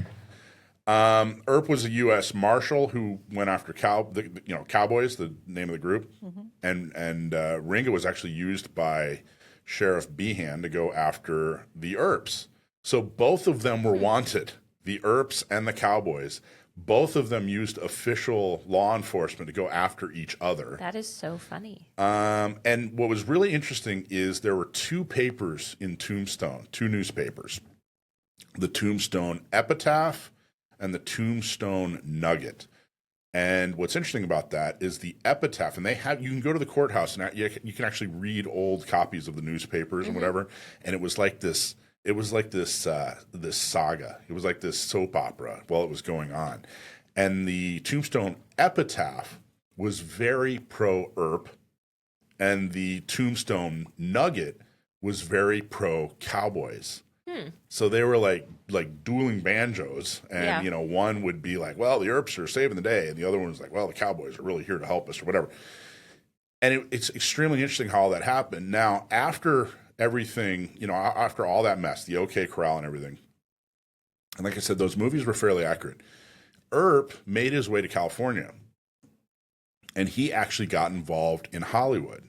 In fact, it's rumored that a young actor met him on a set and patterned his persona after him.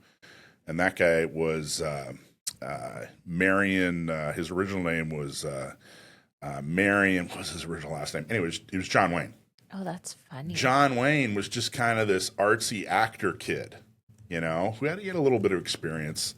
But he was like this artsy actor kid. He met Wyatt Earp, and it's said that he basically copied his persona. Marion Robert Morrison. There you go. Marion Robert Morrison.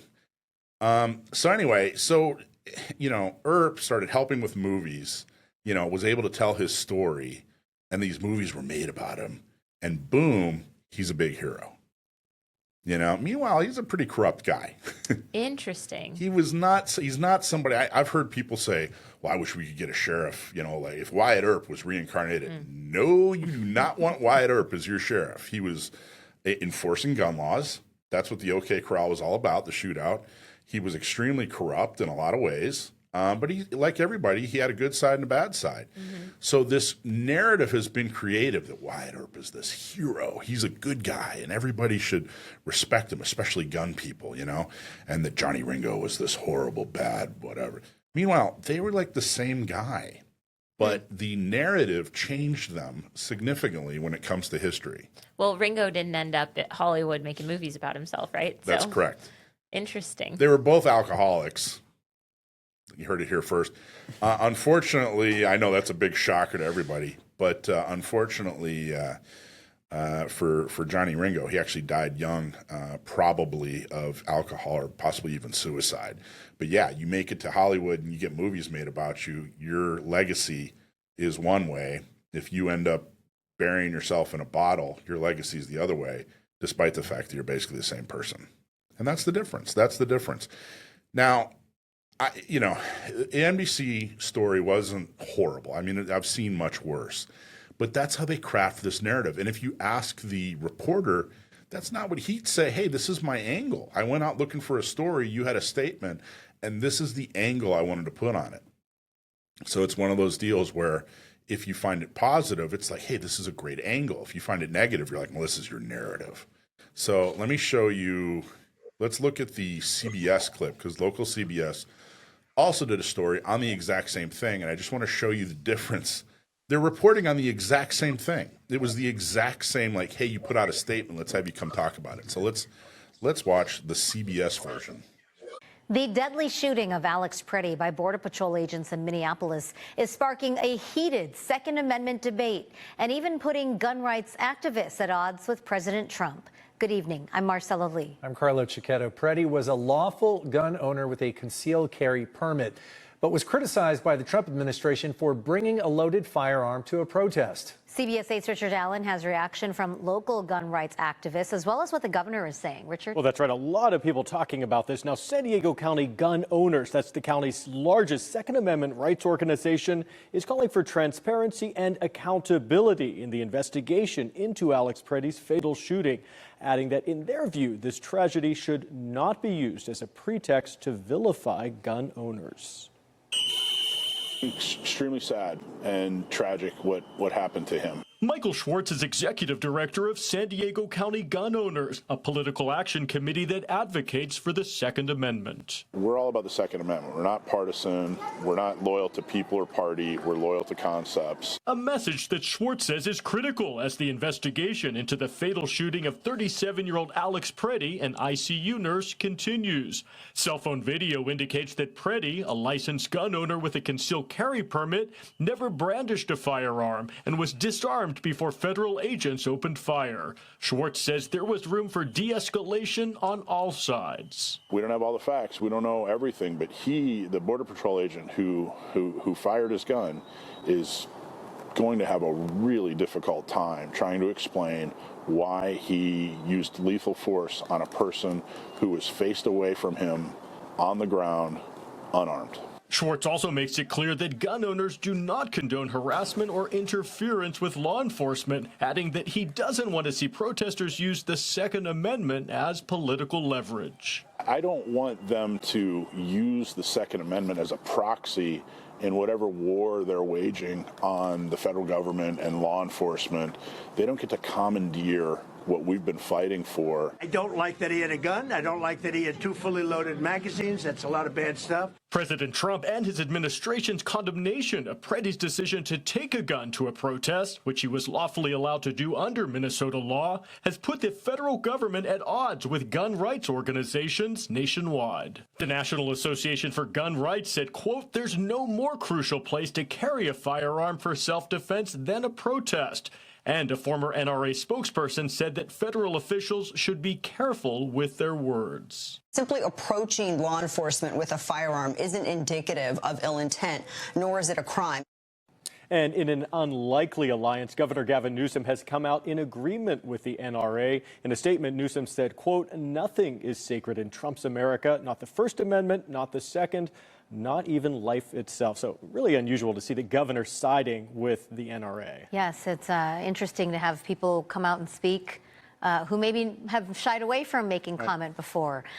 So as for those Border Patrol agents, Richard, do we know if any action has been taken on them by the Trump administration? Yeah, that's a good question. So the story keeps changing. Originally, federal officials said that following the shooting, those agents had been reassigned to duty in another city. But today, federal officials came out and kind of revised their story, saying now those agents are actually on administrative leave and not actually working. But we still don't know who they are. Right. Richard, a lot of questions. A lot of questions still remaining, and we'll see what kind of investigation is conducted. It's difficult when they're investigating themselves. We'll see. Thanks, Richard. Thank you. So as you can see, that story from CBS was far more accurate and far more, I'd say, right down the center of the plate when it comes to the point we were trying to make in the statement. We're going to talk a lot more about that. But I wanted to bring that up and show you kind of a real world, journalism narrative and what I was trying to convey and what they decided I wanted to convey and how they were two different things. What do you guys think of that? Yeah, I think with media, anytime that you speak to anyone from the press, there's a possibility that your words are going to get twisted, you're going to get made to look a certain way, or almost made to seem like your point was different than the point that you were making. And that's just a risk that we run anytime that we're, in front of a mic or on camera, and it's going to be edited by somebody that isn't us, But I think in both cases, I think the San Diego County gun owners position came across well. It was really just the words that they were adding on top that changed kind of the skew. And I think that's an important thing to remember when you're hearing a clip, maybe taken out of context, maybe not. Don't listen to what, the journalist fluff is in the middle. Just pay attention to what the people actually said. Try to find the full clip of what they said. I think it's so easy for us to assume because a journalist is, kind of ad-libbing this information that it's accurate, but oftentimes it's not, or maybe it's not like an outright lie, but it's at least in their viewpoint, right? They're bringing in their personal perspective on the matter. So it's really important to get your news from the people that you actually think have good journalism skills. There you go. It's difficult to be an unbiased journalist, right? They're all going to come with their own bias and going into it. And you know this, when you do these interviews, they're going to spin, they're going to take bites, they're going to take the bits and pieces that fit their agenda and twist what they can and leave out what doesn't fit for them. And so it's the unfortunate reality, right? Get your news source from organizations or groups that are more on your plane, right? That, they're going to seek out the truth. That's right. And I always like going on KUSI because it's always live. Right. And you can't edit live. So they can't take my words out of context. Again. And they invite you back. It wasn't the worst thing in the world, but I thought it was a good opportunity to show an example of what happens in the real world there. One of the things I try to do is repeat the question as I'm answering it, and that sometimes helps. And I didn't do a good enough job with NBC at that. That probably would have helped. But anyway, there you go. So a little history on Wyatt Earp and Johnny Ringo, and a little difference between a local CBS story, a local NBC story.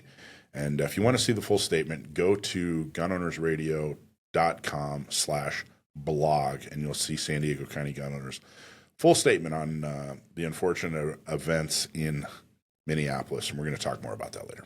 So there you go.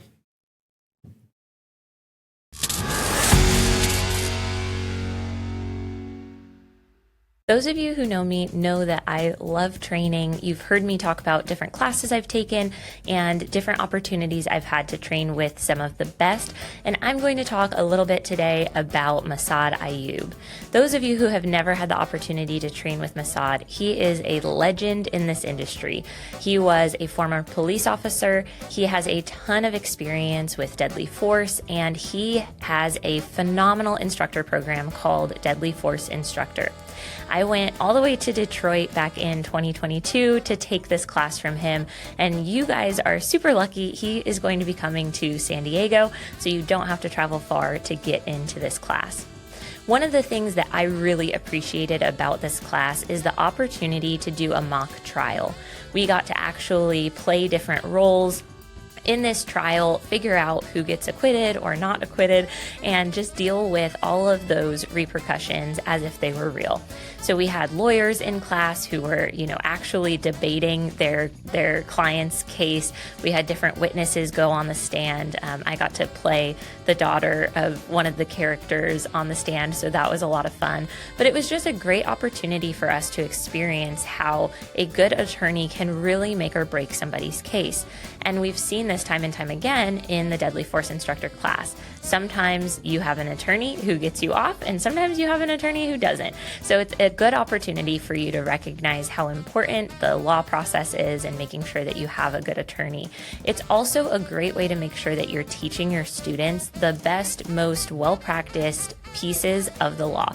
So for example, in class, Masad Ayub will go over a ton of different cases and do some case studies on how these cases turned out so that you can go back to your students with some real life knowledge of how these things played out in court. One of the biggest takeaways for me in this class was the amount of knowledge Masad Ayub had. And this guy knows so much about so many things. I took probably 8 pages of notes in this class, and I was able to come back to San Diego and I really revamped my entire CCW curriculum based on what I had learned. So not only is it real life data from actual shootings, actual defense situations, but it's also just a wide breadth of knowledge from an instructor who has literally decades of experience in this topic. I really enjoyed the class, and I think you would too. Go ahead and join us in San Diego if you are an instructor wanting to make sure that your students are getting the best information about deadly force and use of force. And if you're a defense attorney and you want to get a little bit of experience in a classroom with a bunch of folks who have the potential to use a firearm for protecting their own life in the future. So it's a great opportunity for you to learn about deadly force, being a better instructor, and being a better attorney. So there have been a lot of changes in California law when it comes to what you can and can't buy, what you can and can't import, and all that ridiculous good stuff. And it's been a little hard to decipher exactly what it means for the end user, and it's been very hard for retailers and manufacturers to figure out exactly what's going on. So one of my favorite guys in the whole world stepped up. I actually ran into him at SHOT Show, Wes Cross from Cross Armory.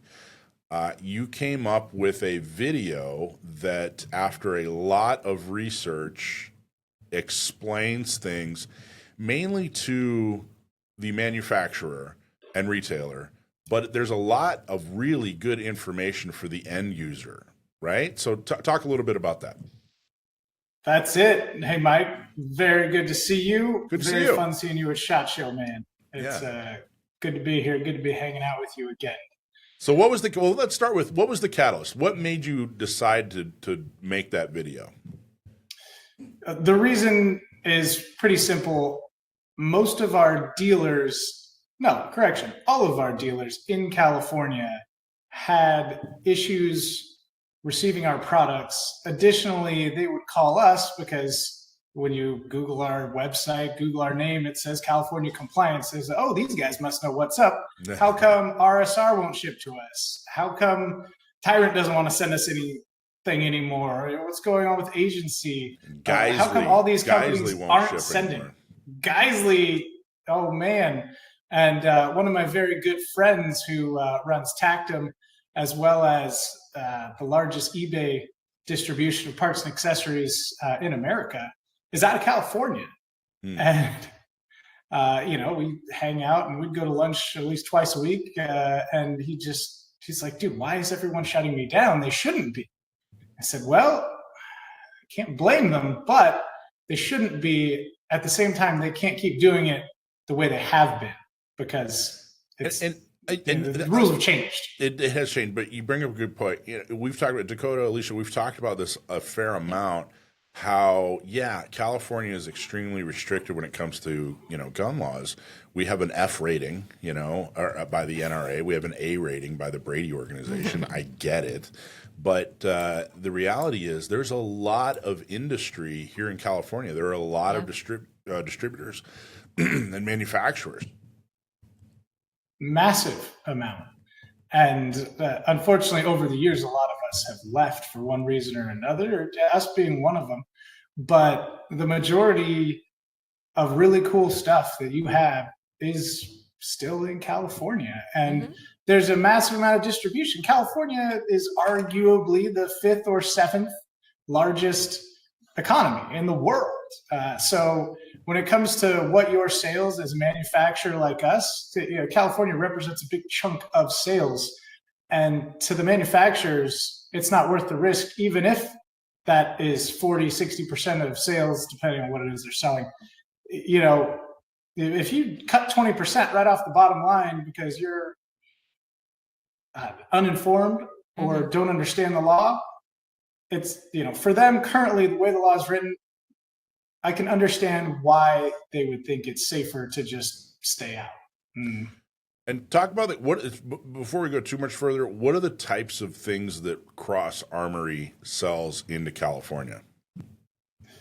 Well, we sell a lot of compliance devices. So we started with compliance stuff for AR-15s back when they changed the bullet button law to the new version of the bullet button law, which means you got to snap your gun open and shut and do that sort of deal. We also sell everything else. We sell barrels, slides, triggers, AR triggers, Glock triggers, like upgrades, accessories. So we cover, at one point we were making our own gun cleaning kits. Every little thing that went with and or adds onto a gun that isn't a serialized gun, we've manufactured at one point or another and still do all the fun stuff.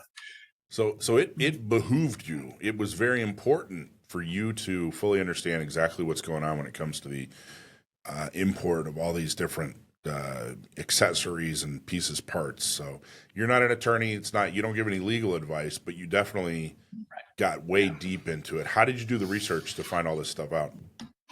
Well, in the video, I obviously mentioned I'm not an attorney, as you just said, but then I don't name any attorneys, and I don't name John Dillon, which I feel like you've named a few times, and we're friends with him, so he won't be that mad at me. So buddy. Richard, who these are friends of us, friends of the industry. Buddy. So Richard chatted with John. Richard talked to our in-house counsel. Then he went out, and between everyone he called and everyone that called us, we've spent the better part of 4 months putting this together and essentially solving what is a problem California put in front of us, which was instead of being able to sell things the way we have forever, we now have to change the process in which we sell these things. So they're not illegal, but if you don't sell them in the right process, it becomes a crime or opens us up to liability.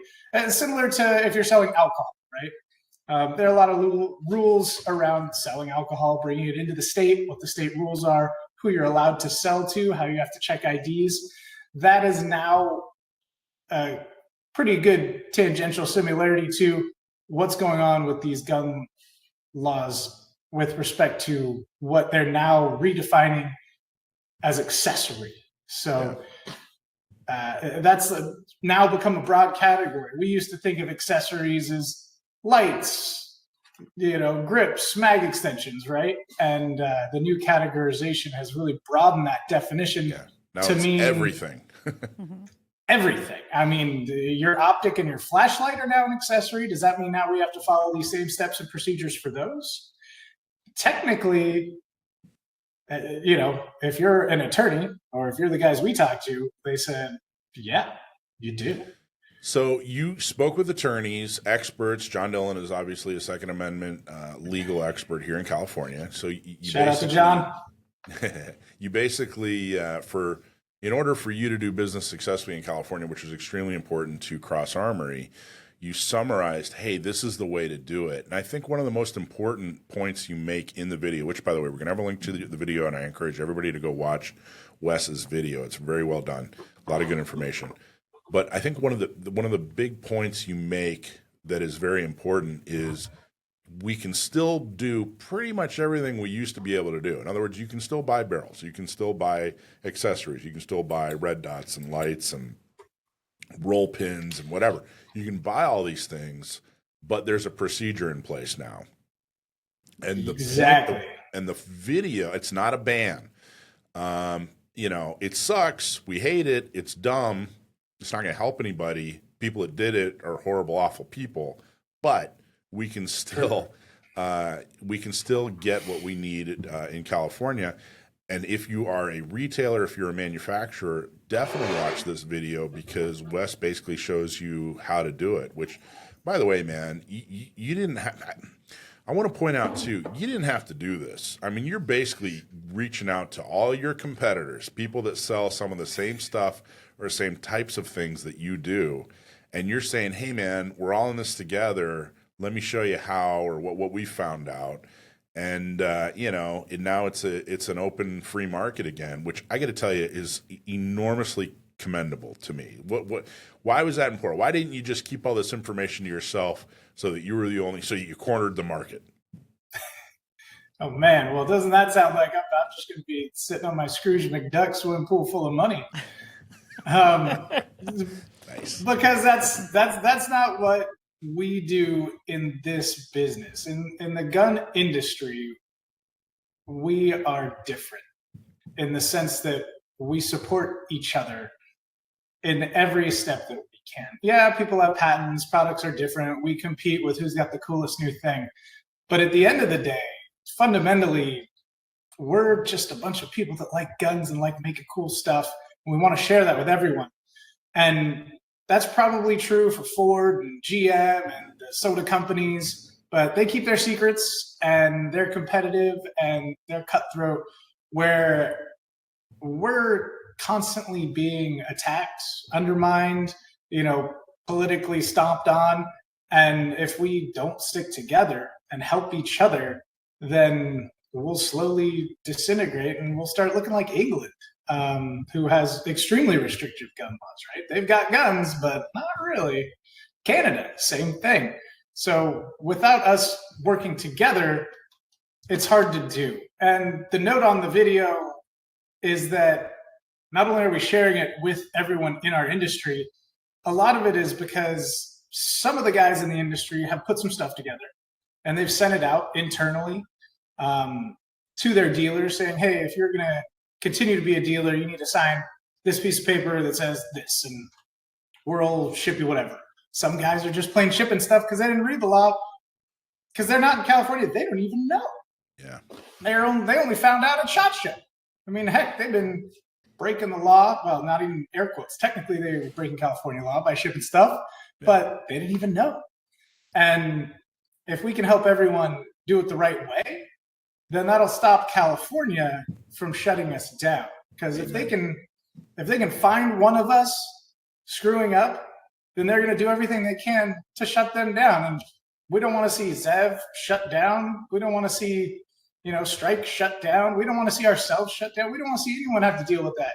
I mean, the typical lawsuit in California is $2 million, and that would apply per case, and per case would be per sale. So imagine you've got hundreds of sales a day.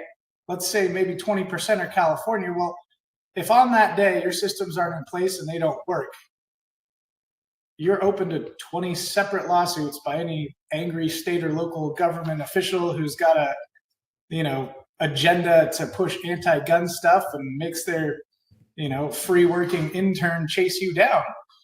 And if we can stop it, we're going to try. So help everybody. What's the Benjamin Franklin quote? If we don't hang together, then surely we'll hang separately. I don't know that I've heard that one, but a rising tide lifts all ships, right? Yeah. Like that kind of vibe. I do know that one. Yeah. We need more cliches. I walked SHOT Show, and what he's saying is exactly right. I walked SHOT Show. I talked to a lot of the vendors and people that were there, looked at a lot of the things that they had, and I actually questioned many of them, and asked about shipping to California, and they were like, "Oh yeah, absolutely." And they had no clue. Wow. No clue. Or the other, never even heard of it. Or the other extreme, like I said, Geisley came out and said, "We're not doing any business with California. Not messing with it. Not risking it." So it's too new. The wording is too ambiguous. It's too hard to navigate, and it's really an unknown minefield of what they have to do to not get in trouble.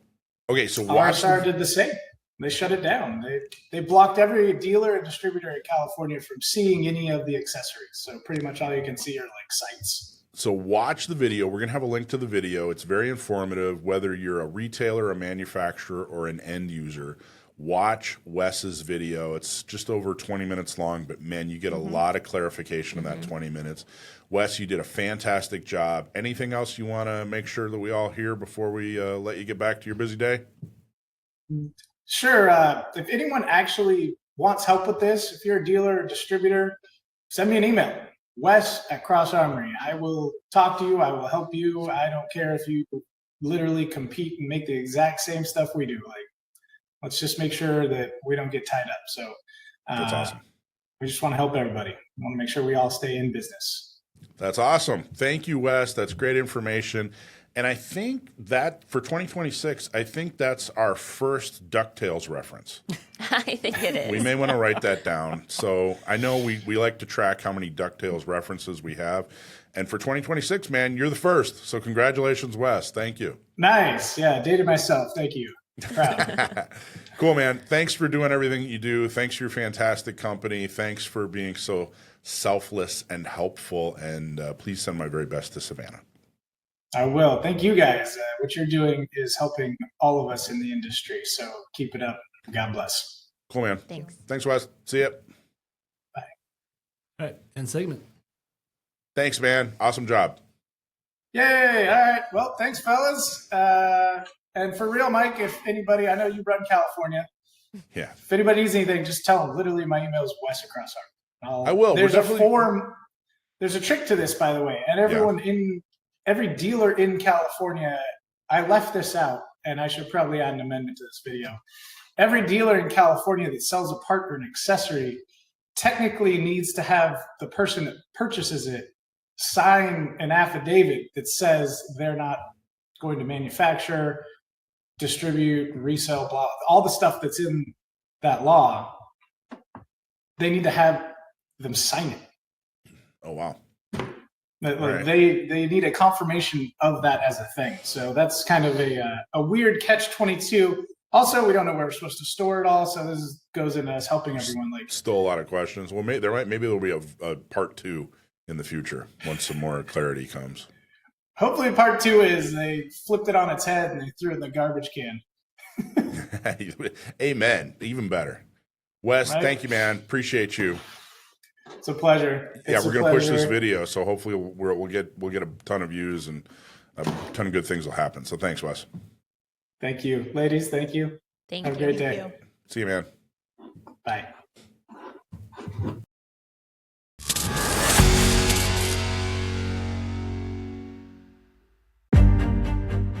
Are you looking to clean, lubricate, and protect your firearm with a green engineered product which has been battlefield tested and proven best to protect your firearm investment? Seal One is the revolutionary liquid cleaner that cuts through carbon buildup and protects against copper, lead, and future fouling. Clean, lube, and protect in one with Seal One. Ask your local gun shop or log on to seal1.com.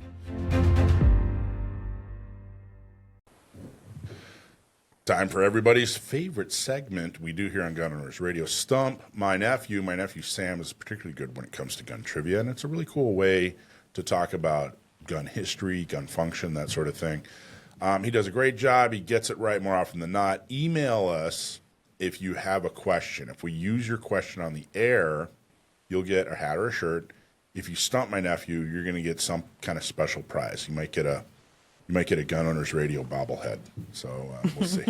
But you got to stump him first. So, and again, this is first time you hear the question is the first time he hears the question. He doesn't get to study beforehand, and he certainly doesn't get to use his Google skills. He's got to know this stuff. So, how you doing, man? I'm well. How are you guys? Fantastic. Good. Good. You guys want to Rochambeau to see who's doing the question? I think Alicia's going to read it. All right. Fire away. Really quick, before I get into the question, I find it pretty comical. Pre-reading it, they actually ask for the answer to be given in technical terms. I'm thinking, well, this is a Sam question. Do we need to specify that? All right, so the question comes from Giuseppe from Little Italy, which is a real place here in San Diego County. And the question is, what does the gas impingement system in the AR-15 M16 family actually use to cycle the action? And that's where they ask for the technical terms. And then they secondarily ask, and why is direct impingement considered a misnomer? All right, Giuseppe from Little Italy, thanks for writing in. What does the hybrid, I call it a hybrid direct impingement system. And asterisk, I'll get to that. That's part 2. Actually, you know what? He No, actually I'll has answer his part own 2 first. He already has his own term. We know he's going to get it right because he already has his own personal term. Well, Go ahead. okay. Regardless of what term you use, someone complains about it. So I'll answer the second part first. Why is DI a misnomer?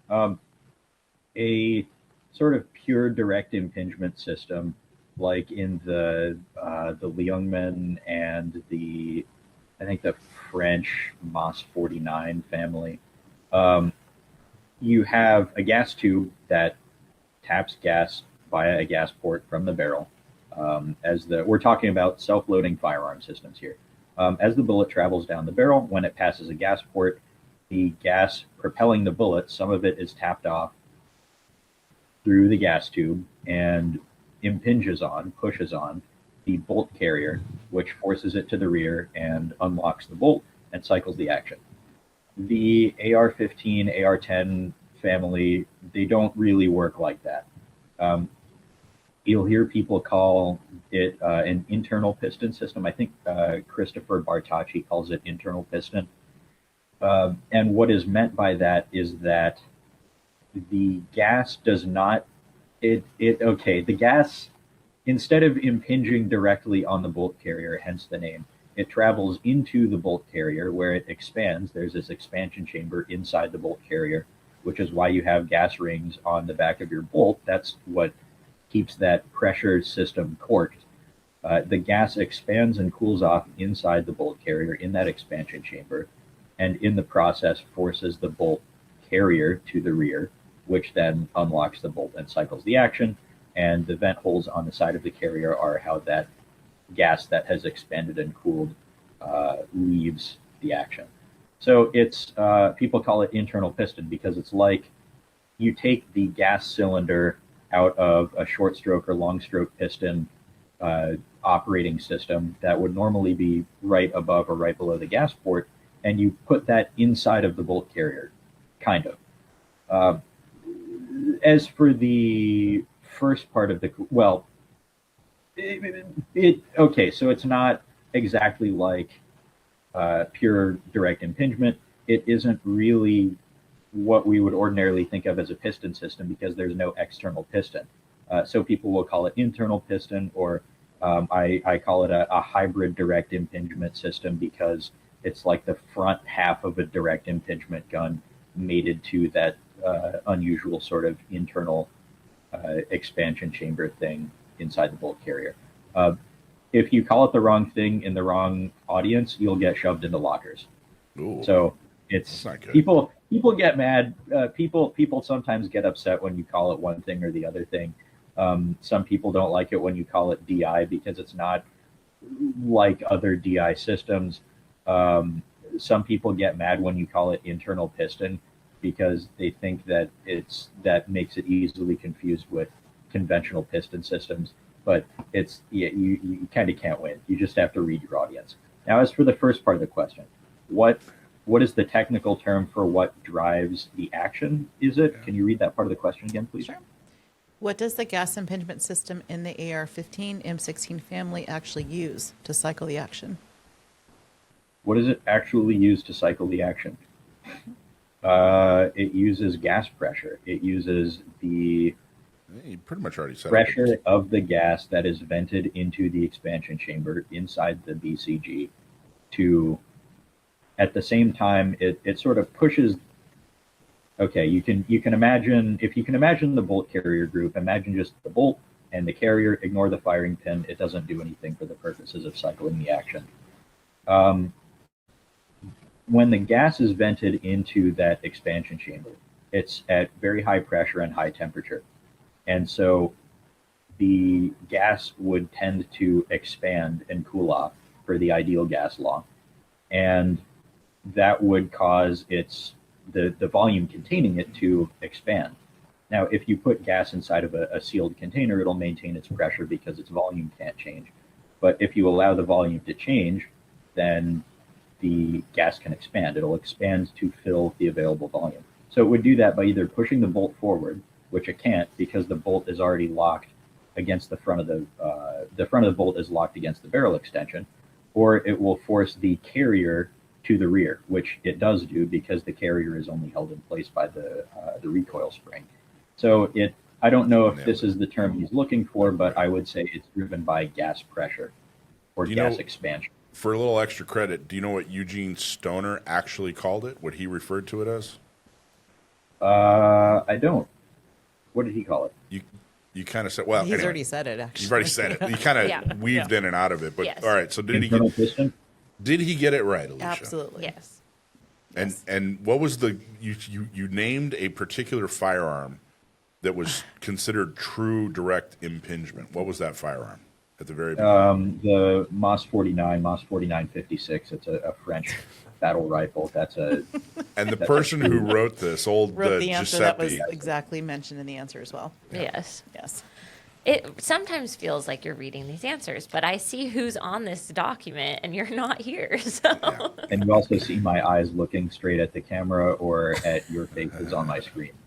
And we've also met you, Sam, so we know. We know you're this not is a just liar. you. Yep. Yep. And this is your demeanor. So Eugene Stoner Love it. actually called it the gas expansion system, which you explained. Gas expansion system, okay. That's what he didn't call it direct impingement, according to Giuseppe. So yeah, which you explained kind of in and out. You said gas expansion and system like 5 different ways. So I'm not sure if you actually said gas expansion system, but you said all those things. And yes. Weaved in and out. So boom, you nailed it. I didn't know that. I didn't know that ARs weren't really a direct impingement system. I've, from day one, have heard that that's exactly what they are. And I guess that's just kind of shorthand. I don't know. Did you know that? You're an engineer. Did you know that? I did not know that. You've never heard this? No. I've never heard it either. Had you ever heard this? No, Alicia? I hadn't. No, but I'm not surprised. Wonder how many listeners. Seriously, if you're listening to this, write in the comments if you've ever heard this, if you knew this or not. Did you know that an AR is not actually a DI system? All right, are we going to read the answer verbatim? No, I don't think we need to. Okay, because Sam gave it verbatim. Yeah, pretty pretty much. much. He did. Yeah, I He mean, nailed pretty it. much. There's nothing in here that he didn't say, but yeah, True. he just Yeah. he actually you explained the process. Better than this answer did, honestly. I know. I read this answer and I was kind of like, huh, that's a little confusing. And then you explained it. I was like, I get it. That's right. Who needs Chat GPT when you have Stump My Nephew? Sam, my nephew. Cool, man. Awesome job. Anything else you want to add? No, not on that. It's just kind of funny when you realize it that the AR-15, AR-10 family used sort of a weird, unconventional operating system that is not shared by really any other firearm, which isn't derived from an AR-15, AR-10. But we don't think of it as weird or unusual because it's such a ubiquitous type of firearm. Totally true. I don't know what ubiquitous means, but I agree with you 100%. I think that totally nailed it. Dakota's over there judging me. You know what ubiquitous means. You were trying to be funny, and I just didn't find it that funny. See? She's over there judging. All right. Awesome job. I guess that's everything. The only one last question before we go. Do you think that the gas expansion system in an AR is superior, inferior, or the same as far as quality compared to a piston system that you'd find in an AK? What's the Sam, my nephew, take on that? It is its own thing. It's hard to make value judgments as to better or worse in engineering. Now, disclaimer, I'm not an engineer, so I'm sure all the engineers out there, and you guys have a lot of high-tech industry there in SoCal, all the engineers out there are typing furiously away about how I'm wrong. I hope, because that means I learned something. But you can't really say one is better or worse than the other because it depends on what you're trying to do with it.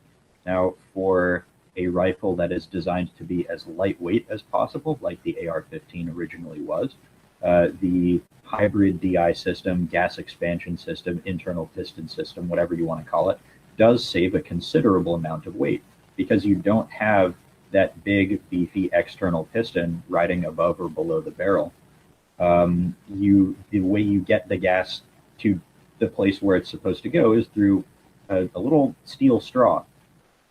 Now, for something like a medium machine gun or a general purpose machine gun, I think an external piston, whether it's a fixed piston or a short stroke piston, is probably better because you're not venting all that heat directly into the action. It keeps the heat farther forward, which should give you better reliability on very aggressive firing cycles and ensure a more consistent cyclic rate of fire.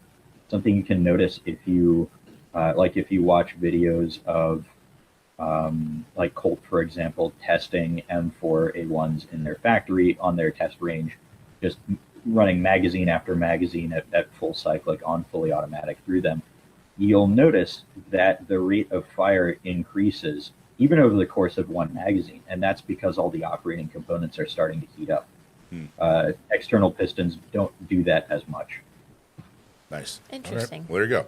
So anybody in the comments who is furiously typing right now that one is better than the other, Sam says you're wrong. So there you go. I'm sure that won't spark any controversy. All right, cool. Thank you, Sam. Awesome job. Great segment. I thought that was a really particularly good question. Thank you, Giuseppe. We're going to get you a hat or a shirt. Awesome job. So if you have a question, email us, and we'll be sure to try to stump my nephew. Well, thank you. That's a fun question.